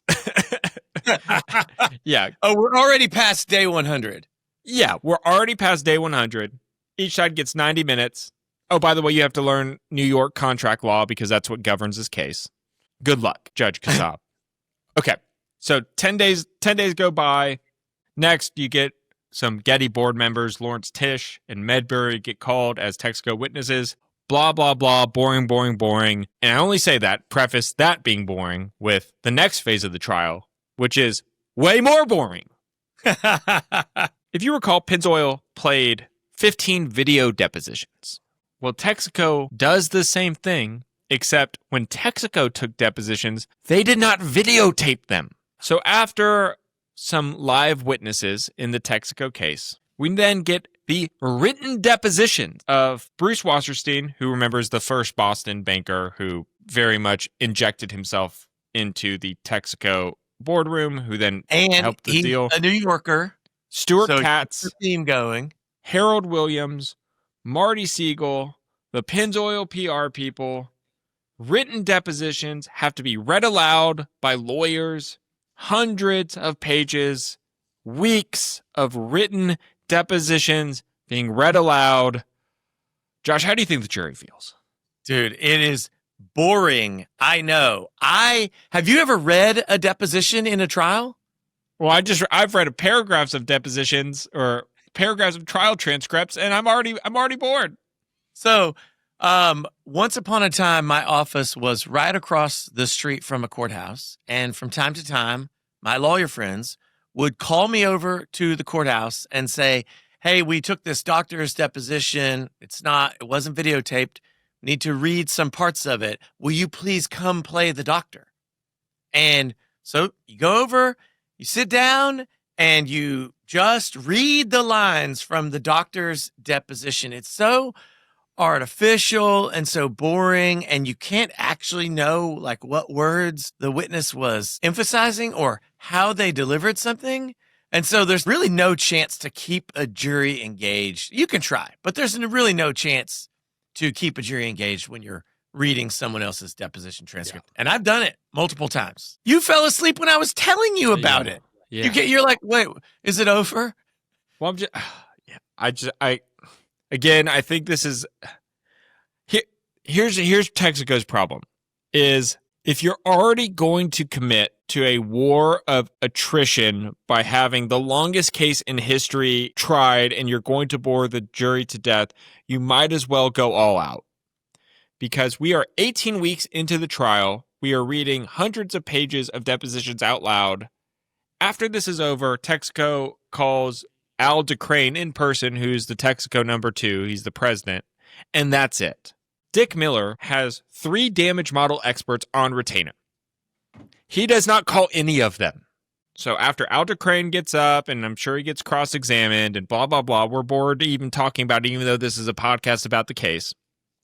The die are cast, right? Everybody has already picked a side realistically. Al DeCrane gets up, they rest without having a single damage model or damage expert into testimony.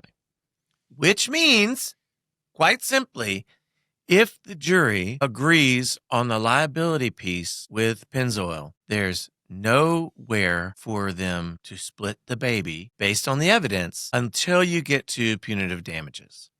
But for compensatory damages, there's only one model that's in front of the jury, which is just so wild. Yeah. So let's get to the charge. I've held this jury charge. The actual papers. Like the papers that Judge Kassab read from to the jury. Pennzoil has donated their entire case file to the University of Texas, the Briscoe Center. You can go there. There are hundreds of boxes you can pull from their archives that have these original documents. It is really interesting. I went there. I even pulled the entire closing transcript of Joe Germail's closing argument, trial transcript of Joe Germail's closing argument. Okay, let's talk about the charge. Judge Kassab has been on this case for just a couple weeks. He now has to write a jury charge that is based off of New York contract law, and he has missed 90% of the witnesses. Wait, is it based on New York contract law or New York agreement law? That's funny. People don't get that that's funny yet. Let's read the jury charge. The jury charge is so fantastic if you're Pennzoil. Are you about to read it? Yes. Oh, good. Okay. Here's the jury charge.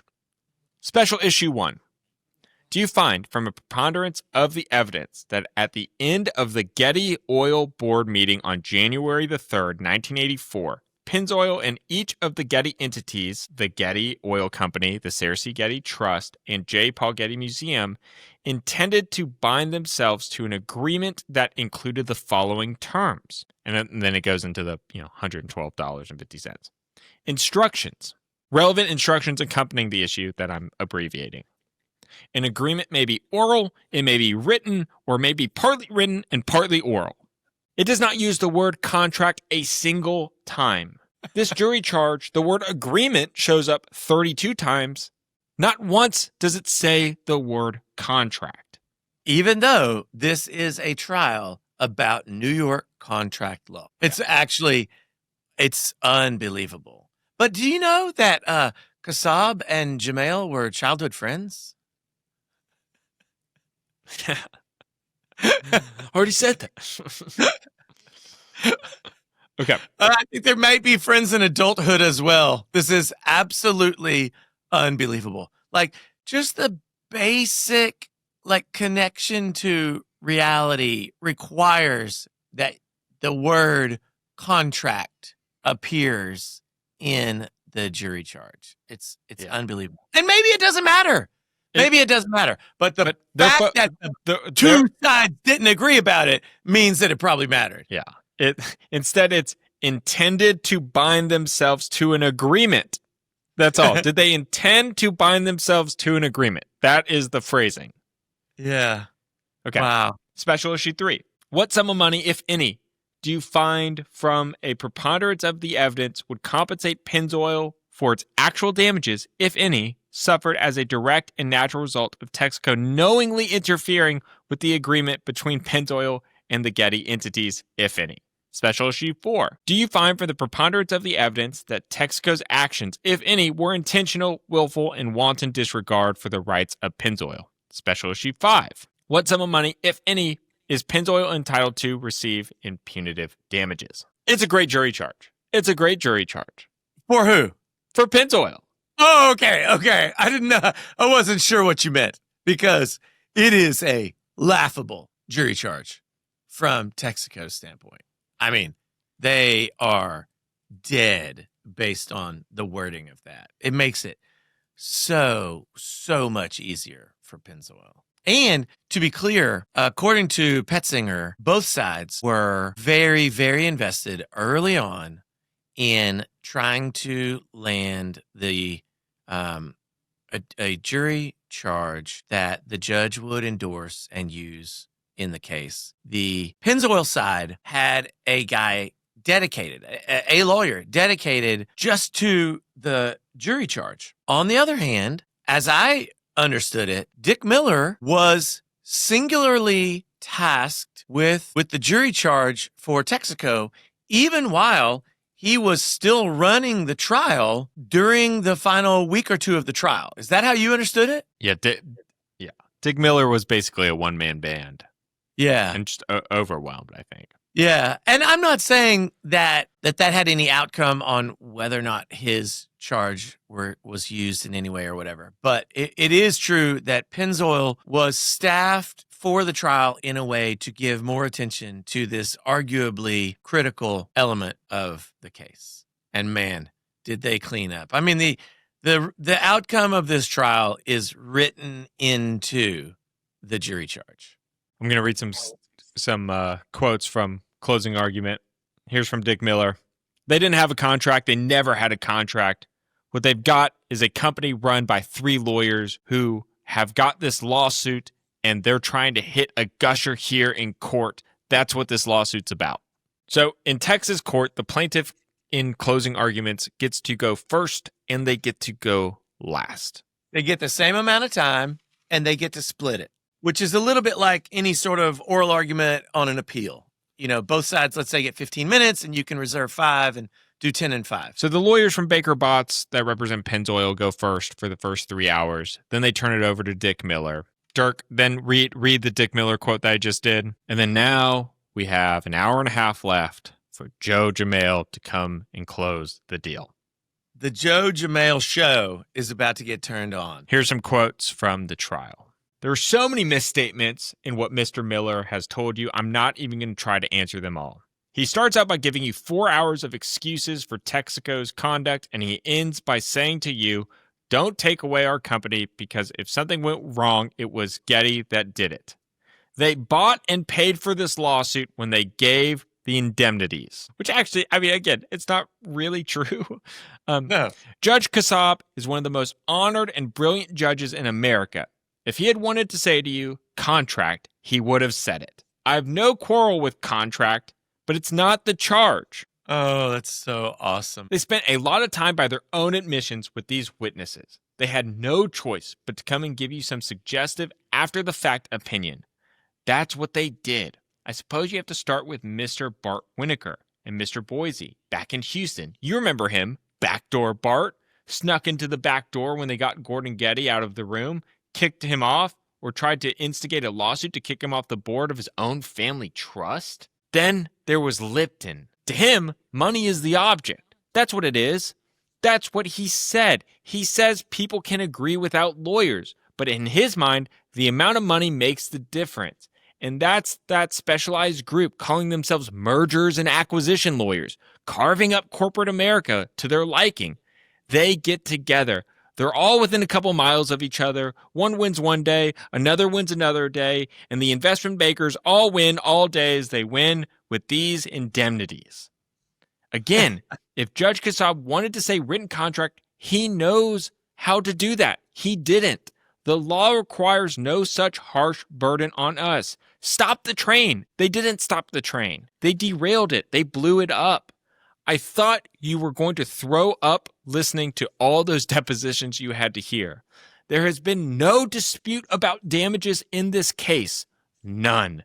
Texaco, through its lawyers, does not think you will assess those kinds of damages. They think you are not big enough to do that. I think you are. You people here on the jury are the conscience, not only of this community now in this hour, but of this country. What you decide is going to set the standard of morality in business in America for years to come. Now, you can turn your back on Pennzoil and say, okay, that's fine. We like that kind of deal. That's slick stuff. Go on out and do this kind of thing. Take the company, fire the employees, loot the pension fund. You can do a deal that's already been done. That's not going to happen. I've got a chance. Me, juror. I can stop this, and I'm going to stop it. And you might pull this on somebody else, but you're not going to run it through me and tell me to wash it for you. It's actually hard to read. Yeah, he's kind of mumbling. His closing argument, I'm sure it was, because I think it was from the cuff and not just him reading. And he probably delivered it with such pacing that it was very natural and conversational. It's also obviously very emotional, and he's connecting with the jury Right. like it's us against them. Well- He's connecting the jury to its obligation to protect the community. But when you read it, you're like, this isn't super organized. It's fascinating. It's great. Obviously, it carried the day. I'm going to stop it. And you might pull this on somebody else, but you're not going to run it through me and tell me to wash it for you. I'm not going to clean up that dirty mess for you. It's you. Nobody else but you. Not me. I am not big enough. Not Litke, not Kerr, not anybody, not the judge. Only you in our system can do that. Don't let this opportunity pass you. Do not. You can send a message to corporate America, the business world, because it's just people who make up those things. It isn't as though we are numbers and robots. We are people. You can tell them that you are not going to get away with it. I ask you to remember that you are in a once-in-a-lifetime situation. It won't happen again. It just won't. You have the chance to right a wrong, a grievous wrong, a serious wrong. It's going to take some courage. You got that. You are the people of morality and conscience and strength. Don't let this opportunity pass you. What a fantastic close. And like you said, that's the last thing that the jury hears. It's the last thing the jury hears. They go to deliberate. Begin deliberations on a Friday. No jury verdict on Friday. Have the weekend. They come back. And Petzinger, he interviewed several of the people on the jury, and his version of what happened in there is very well sourced. It's fascinating. I don't know if you recall this part, but the first two people who were offered the position of foreman turned it down. Right? Do you remember that? Oh, no. Yeah. What was the name of the guy who was the alternate who got put on? Okay. So the 12th juror on this panel is a guy by the name of Jim Shannon. And the reason why he's the 12th juror is he was actually the first alternate. But at some point in the trial, one juror had to be excused. Jim Shannon decided that he really, really wanted Pennzoil to win. Yeah. There's a lot of circumstantial evidence that Jim Shannon was a leader in the jury room. He ends up writing a book about this case as well, and he nominated one of the African-American males to be the foreman because he thought he could get a block of voters out of them if one of the guys was the foreperson. That guy didn't want to do it. So then he nominated this other lady who did not want to stand up and read the verdict or otherwise speak publicly. So she demurred. But he was working. Jim Shannon was working to get the outcome that he wanted. So while the jury is deliberating, they ask the court for some clarifications. Jury questions are often very important when you're waiting on a verdict because it lets you know what the jury is thinking. Yeah. Here's the jury. There can be some ambiguous ones. Yes, there can be. But most of the time, the question lets you know kind of where their head's at. Here is the jury questions in Pennzoil v. Texaco. What's the definition of wanton disregard? And also, is the Texaco annual report in evidence. Oh, my goodness. The So only you guys reason- already know what this means. Correct. Because the They've only moved reason beyond. why Oh, you sorry. would talk about the Texaco annual report is to get into how much the company is worth because you're talking about punitive damages. Yeah. So you've moved beyond. Did they have an agreement? Did Texaco know about the agreement? Did Texaco incite Pennzoil to breach it? Are they entitled to compensatory damages? I mean, you're in the home stretch if you're Pennzoil and Joe Jamail. And the final jury question that comes out is, to what extent is Texaco liable for the actions of Lipton, Winokur, and Boise, who all work for Getty, who all are Getty agents, Yeah. which is just insane. Yeah. And here is perhaps Miller's biggest mistake of the trial. Is Miller believes that in the jury charge there is an instruction stating that a party is only responsible for the actions of its own agents. But he is wrong. He does not remember. He thinks it's in there because that was in the Texaco proposed jury charge. It doesn't make it into the actual jury charge, so he fails to preserve his objection. He does not object. They respond by saying, just follow the evidence, follow the instructions. The instructions aren't in there. The trial started July 1st. On January 19th, 1985, the jury comes back with a verdict of $7.5 billion in actual damages and $3 billion in punitive damages. The reason why they settled on $3 billion for punitive damages is $1 billion for each indemnity. The indemnity to trust, the indemnity to the museum, and the indemnity to Gordon. Now, according to the reporting, there was a bunch of internal negotiations in the jury about how to get somewhere near that number, right? And that was not an argument, as I understand it, that Jamail or any of the lawyers on his team made in closing, that you should just assess a flat fee of $1 billion per indemnity. Like, honestly, that's a bit irrational. It doesn't line up with the evidence in the case. But it also is, basically a 50% premium on the compensatory damages, which is a pretty rational number. So, Josh, we got a jury verdict, $10.53 billion. The case is over, right? It's simple. Thanks for tuning in. Yeah, and they paid the verdict 10 days later. They sent him a check, and that's the end of it. If only. This is maybe the halfway point in the story. Yeah, it's actually wild. So, you get a $10.53 verdict, $10.53 billion verdict in Texas in 1985. If you want to appeal in Texas in 1985, you have to post a bond for the complete amount of the verdict. So Texaco has a real problem here because they feel like they've been wronged. They're telling the media they've been wronged. They're telling everybody that there's no way this holds up on appeal. But in order to appeal, you have to come up with $10.53 billion. And by the way, that excludes any interest. So it's more like $13 billion. No, well, yes, not to appeal, but to forestall collection efforts and execution efforts during the appeal, which for all practical purposes means if you have assets, they'll be gone by the time the appeal is over. And it is the case that to the extent that a judgment is paid, whether voluntarily or involuntarily by process, that an appeal is void with respect to the judgment that has been paid or collected. Yes. Meaning they could appeal and win, but if half the judgment's already paid, they're never getting that money back if there's no bond.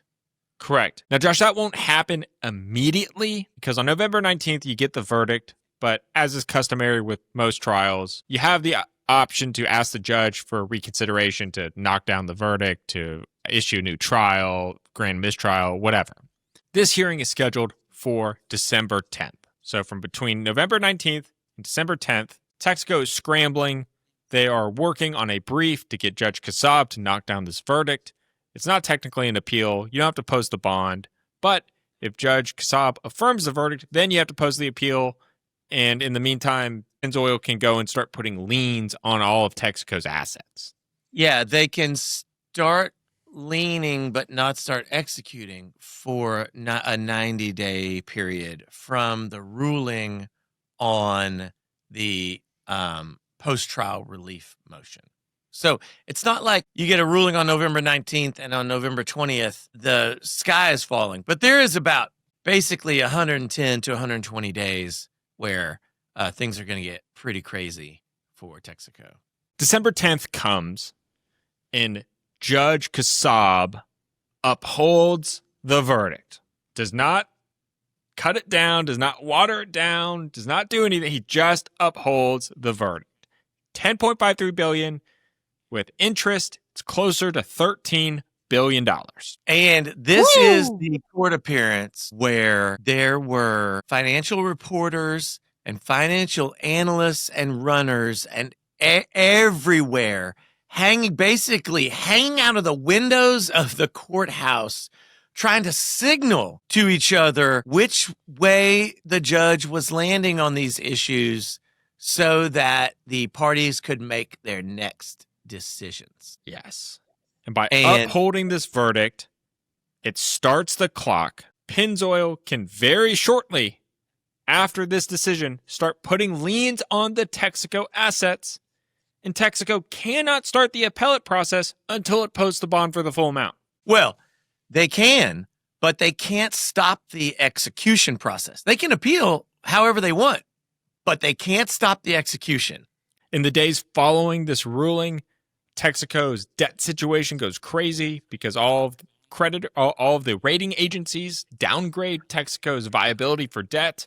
They cannot get much debt. They do their best. They scramble. They go after, they reach an agreement with 27 banks and receive $1.6 billion in short-term loans. Yeah. Which sounds like a lot, but for Texaco, they had more than $1.6 billion in credit wiped away from them. Yeah. And they need that cash because a lot of their vendors are saying, well, you have a judgment creditor that could bankrupt you. We're only doing cash deals with you from now on. Yes. So it's an all hands on deck situation.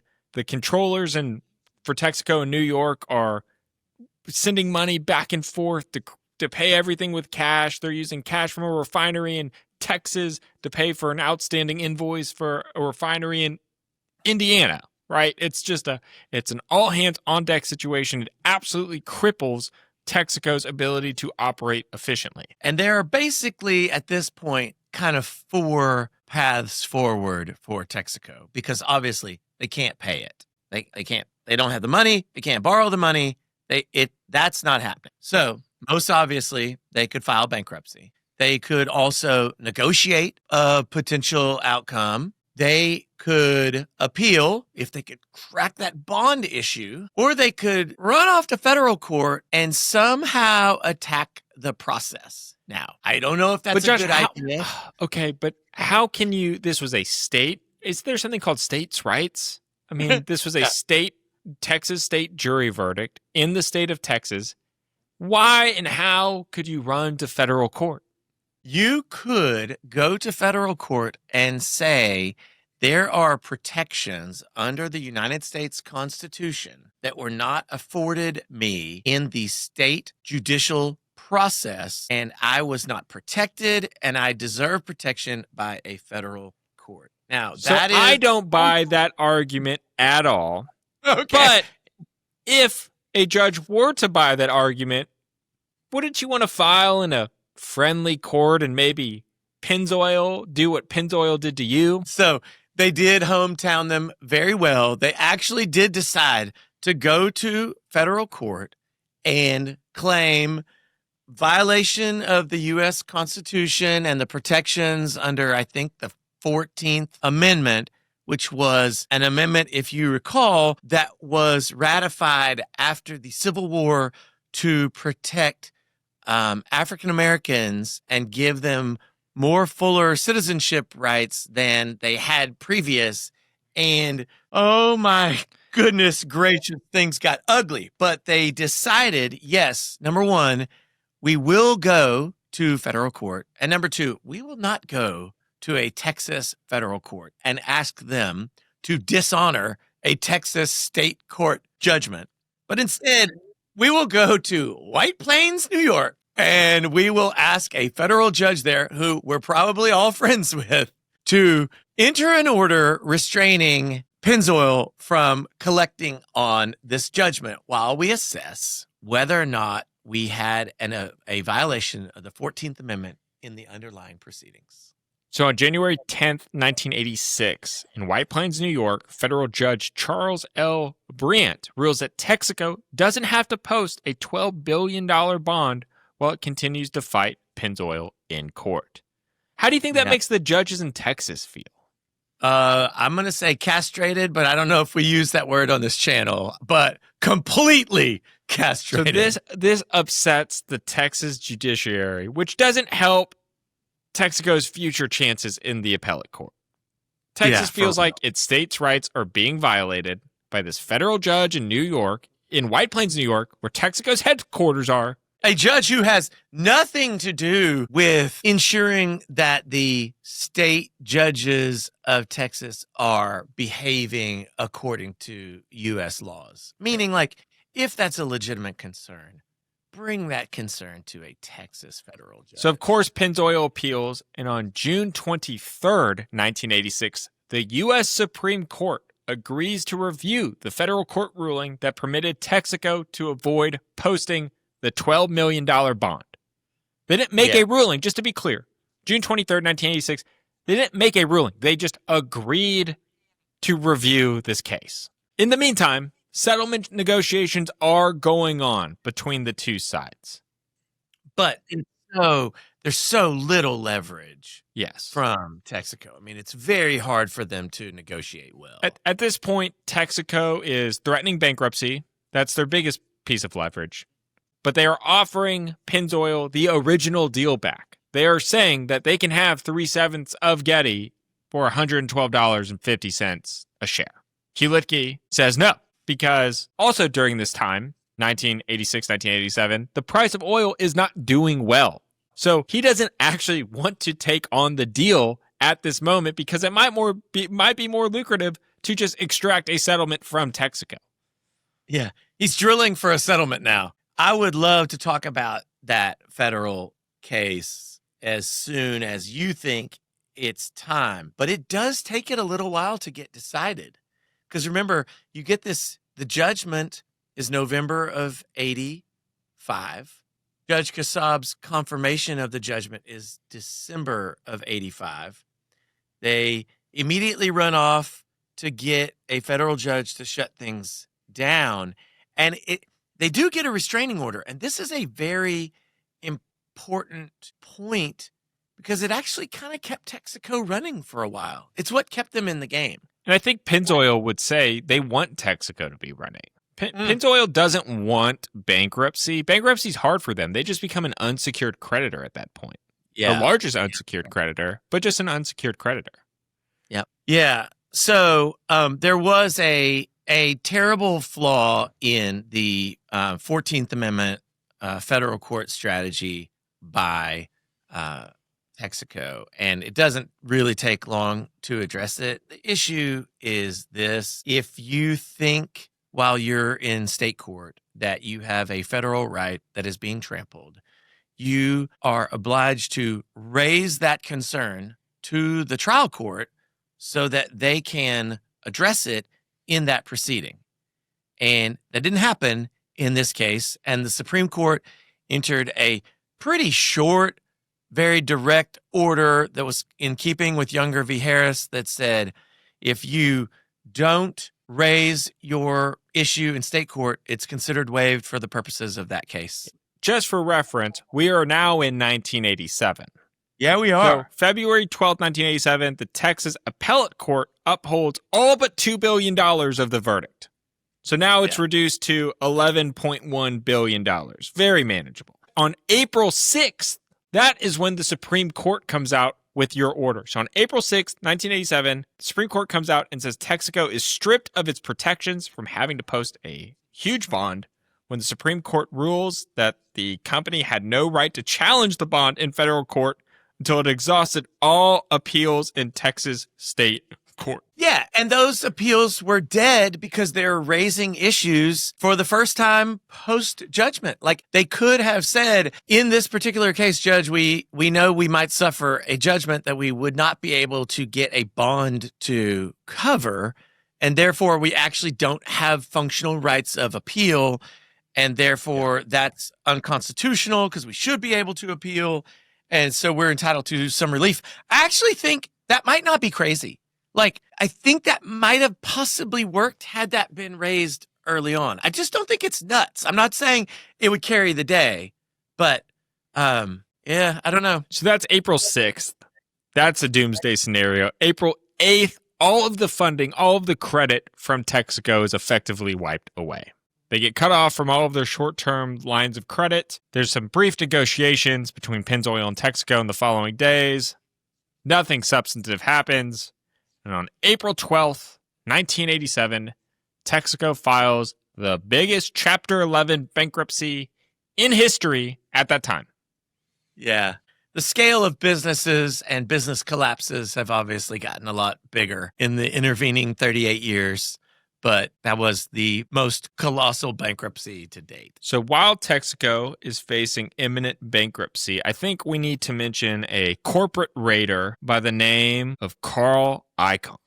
Carl Icahn, in the aftermath of the Pennzoil verdict, starts buying up shares of Texaco. He ends up aggregating about 13% of Texaco shares. He gets put on the board of Texaco. He is a corporate raider. He sees a distressed company. He doesn't think that the situation is as bad as it's going to be, or maybe that's not a fair assessment. Maybe he thinks that it is as bad, but he's buying Texaco at such a steep discount because the stock is being pummeled that he can navigate Texaco through this situation and make a lot of money. Yeah, and he's got he's got two tailwinds for this. Number one, Texaco stock price is under a lot of pressure because of the judgment. Number two, as you alluded to earlier, the price of oil was dropping. And so all of the prices of any company were getting weaker and softer. And so it's a great move. It's kind of it's right time, right place for Carl. But the bankruptcy is such a huge flex by Texaco against Pennzoil. And I mean, look, they don't want to do it. It's so it disrupts everything, and it turns them basically into a joke of a company for a while. But if you want to turn the tables in the negotiation with Pennzoil, Pennzoil has all this leverage. They can just literally go execute on their assets, which they were ready to do. And so but now they can't because a bankruptcy trustee is the one in charge of all of the assets. Yeah. And so that filing just completely undercuts all of Pennzoil's leverage in almost any meaningful way. Yeah, it's fascinating. So what happens? Joe Jamail and Hugh Litke get on a plane to New York to meet with Carl Icahn. Carl Icahn has a great 8-minute video discussing I encourage everybody to go watch it. Without your children. Without your children. He's at a company event at a comedy club, and he gets up and he tells the story of how he settled the Pennzoil v. Texaco case. The PG version of it is Hugh Litke and Pennzoil walk into Carl Icahn's office. Hugh Litke demands $12 billion. Carl Icahn says, there's no way in hell you would ever get that. Carl Icahn storms out, leaves. It's just Joe Jamail and Carl Icahn. Joe Jamail demands $12 billion. Carl says, no way. Joe Jamail leaves, but then peeks his head back in and says, well, what can I get? They end up going to lunch together. There are maybe lots of cocktails involved. Carl Icahn says, look, Joe, I can get you $3 billion. I'm not going to negotiate with you. You're not getting $1 more. I've come with a good faith offer, $3 billion. That's the most I can get you. You need to get this done. Can you imagine someone trying to settle a case with you by telling you they'll give you $3 billion and not a penny more? And Joe Jamail's contingency fee is 20%. So he's going to make $600 million, give or so. That's a pretty good day at the office. And I think Joe Jamail realizes it's a pretty good day at the office. Again, I think you need to go watch this video by Carl Icahn. So that is how Pennzoil v. Texaco is settled. $3 billion, an agreement between Joe Jamail and Carl Icahn at lunch in New York City. Wow. What's fascinating about that final dollar figure is it's basically 2x of the benefit of the bargain. Had Texaco said to the jury, the way you should calculate it is to subtract our share price from their share price, multiply it out. That's going to get you really close to like $1.4, $1.5 billion, something like that. But so that even if the jury doubles it for punitive damages, you end up right around that same number. It's kind of poetic. But with no risk. They're getting top dollar. There's no operational cost. There's no cost of getting the oil out of the ground. It's just money. And Pennzoil is a $2 billion company, and they get a $3 billion settlement? Yes. Oh, wow. Now, that explains potentially why Litkey's right-hand man, Bain Kerr, got a $10 million bonus for his testimony. Oh, my goodness. I'm sorry, his work on the case, not his testimony, but like the behind-the-scenes work, obviously, not his testimony. So that is the Pennzoil v. Texaco saga. Yeah, so we got to talk about some takeaways. Yes. We got to talk about some takeaways. My number one takeaway, more than venue, is the lawyer that takes your case to trial matters. It absolutely matters. That's my number one takeaway. My number one takeaway is maybe more so than the lawyer who takes your case to trial, because I would argue Dick Miller is a very competent lawyer. Maybe he employed a bad strategy by going all or nothing. I'm going to go the procedure route, Josh. I think you can be out-procedured, and that is all of the difference. And I've seen it time and time again in my own personal practice, but without identifying the obscure rule that you could dismiss your case in Delaware. We're never in Texas to begin with. Okay, so I said the lawyer that you hire matters, and you told me that lawyer needs to know procedure. Okay, I think you're making my point for me. That's fair. No, but actually, like, procedure can be like the magic elixir that gets poured over good lawyering to make it great lawyering, right? And also all of the pressure. I mean, let's just say that for some reason, Pennzoil was able to get the $12 billion verdict in Delaware. Certainly, they wouldn't have the Texas state court leverage of Pennzoil or Texaco having to post the bond. Yeah. You know, a lot of cases have as a strategic question the issue of venue. A lot of them do. And some don't. And that's fine. Man, venue is up there, man. Venue is right up there at the top. What an important question to resolve. Another takeaway is make sure you present alternative damage models unless you are very sure you're going to win. That's for sure. Miller could have very easily anchored the jury lower. He still would have lost, but I think you could very plausibly get a $100 million verdict on this case. Oh, I got a major takeaway, Josh. Anytime you file a big case, donate $10,000 to the judge. Oh, if only it were that simple. What is that? What do you just you bill that to the client? That's a marketing expense or a jury consultation expense or something. I think Joe Jamail's too smart to bill it to the client. I think $10,000 is just the cost of doing business. I guess so. Man, what a crazy, crazy story. But I would say, like, when the big case comes in, it's hard to know what to do with it. It's hard to know who to even talk to about it. You know what I mean? Yeah. And Litkey, like, he was actually lucky that he was, like, basically best friends and hunting buddies with Joe Jamail. It's great. It was great for everybody. It was great for everybody on that hunting trip. It wasn't so great for Texaco. It was great for Carl Icahn. The dude made out like a bandit over time based on the wreckage that Joe Jamail did to Texaco. And then Icahn came in, cleaned it up, got the company healthy, made a pretty penny off of it. Another takeaway, and I hate to say it, don't be shackled by the facts of your case. I think there was a lot of evidence that Pennzoil did not, in fact, have a deal. They had a deal in principle, but I think there are a lot of contract terms and norms that would suggest that they didn't have a deal. But Joe Jamail so wonderfully didn't make it about just what is a deal. He made it about morality. He made it about the value of a handshake. He made it about honor. Or a handshake that maybe didn't even take place. He made it about your word, about intent, yeah, that's right. about a promise. I do think that the fact that there was an article about it in the Wall Street Journal, wasn't it the Wall Street Journal? Yeah.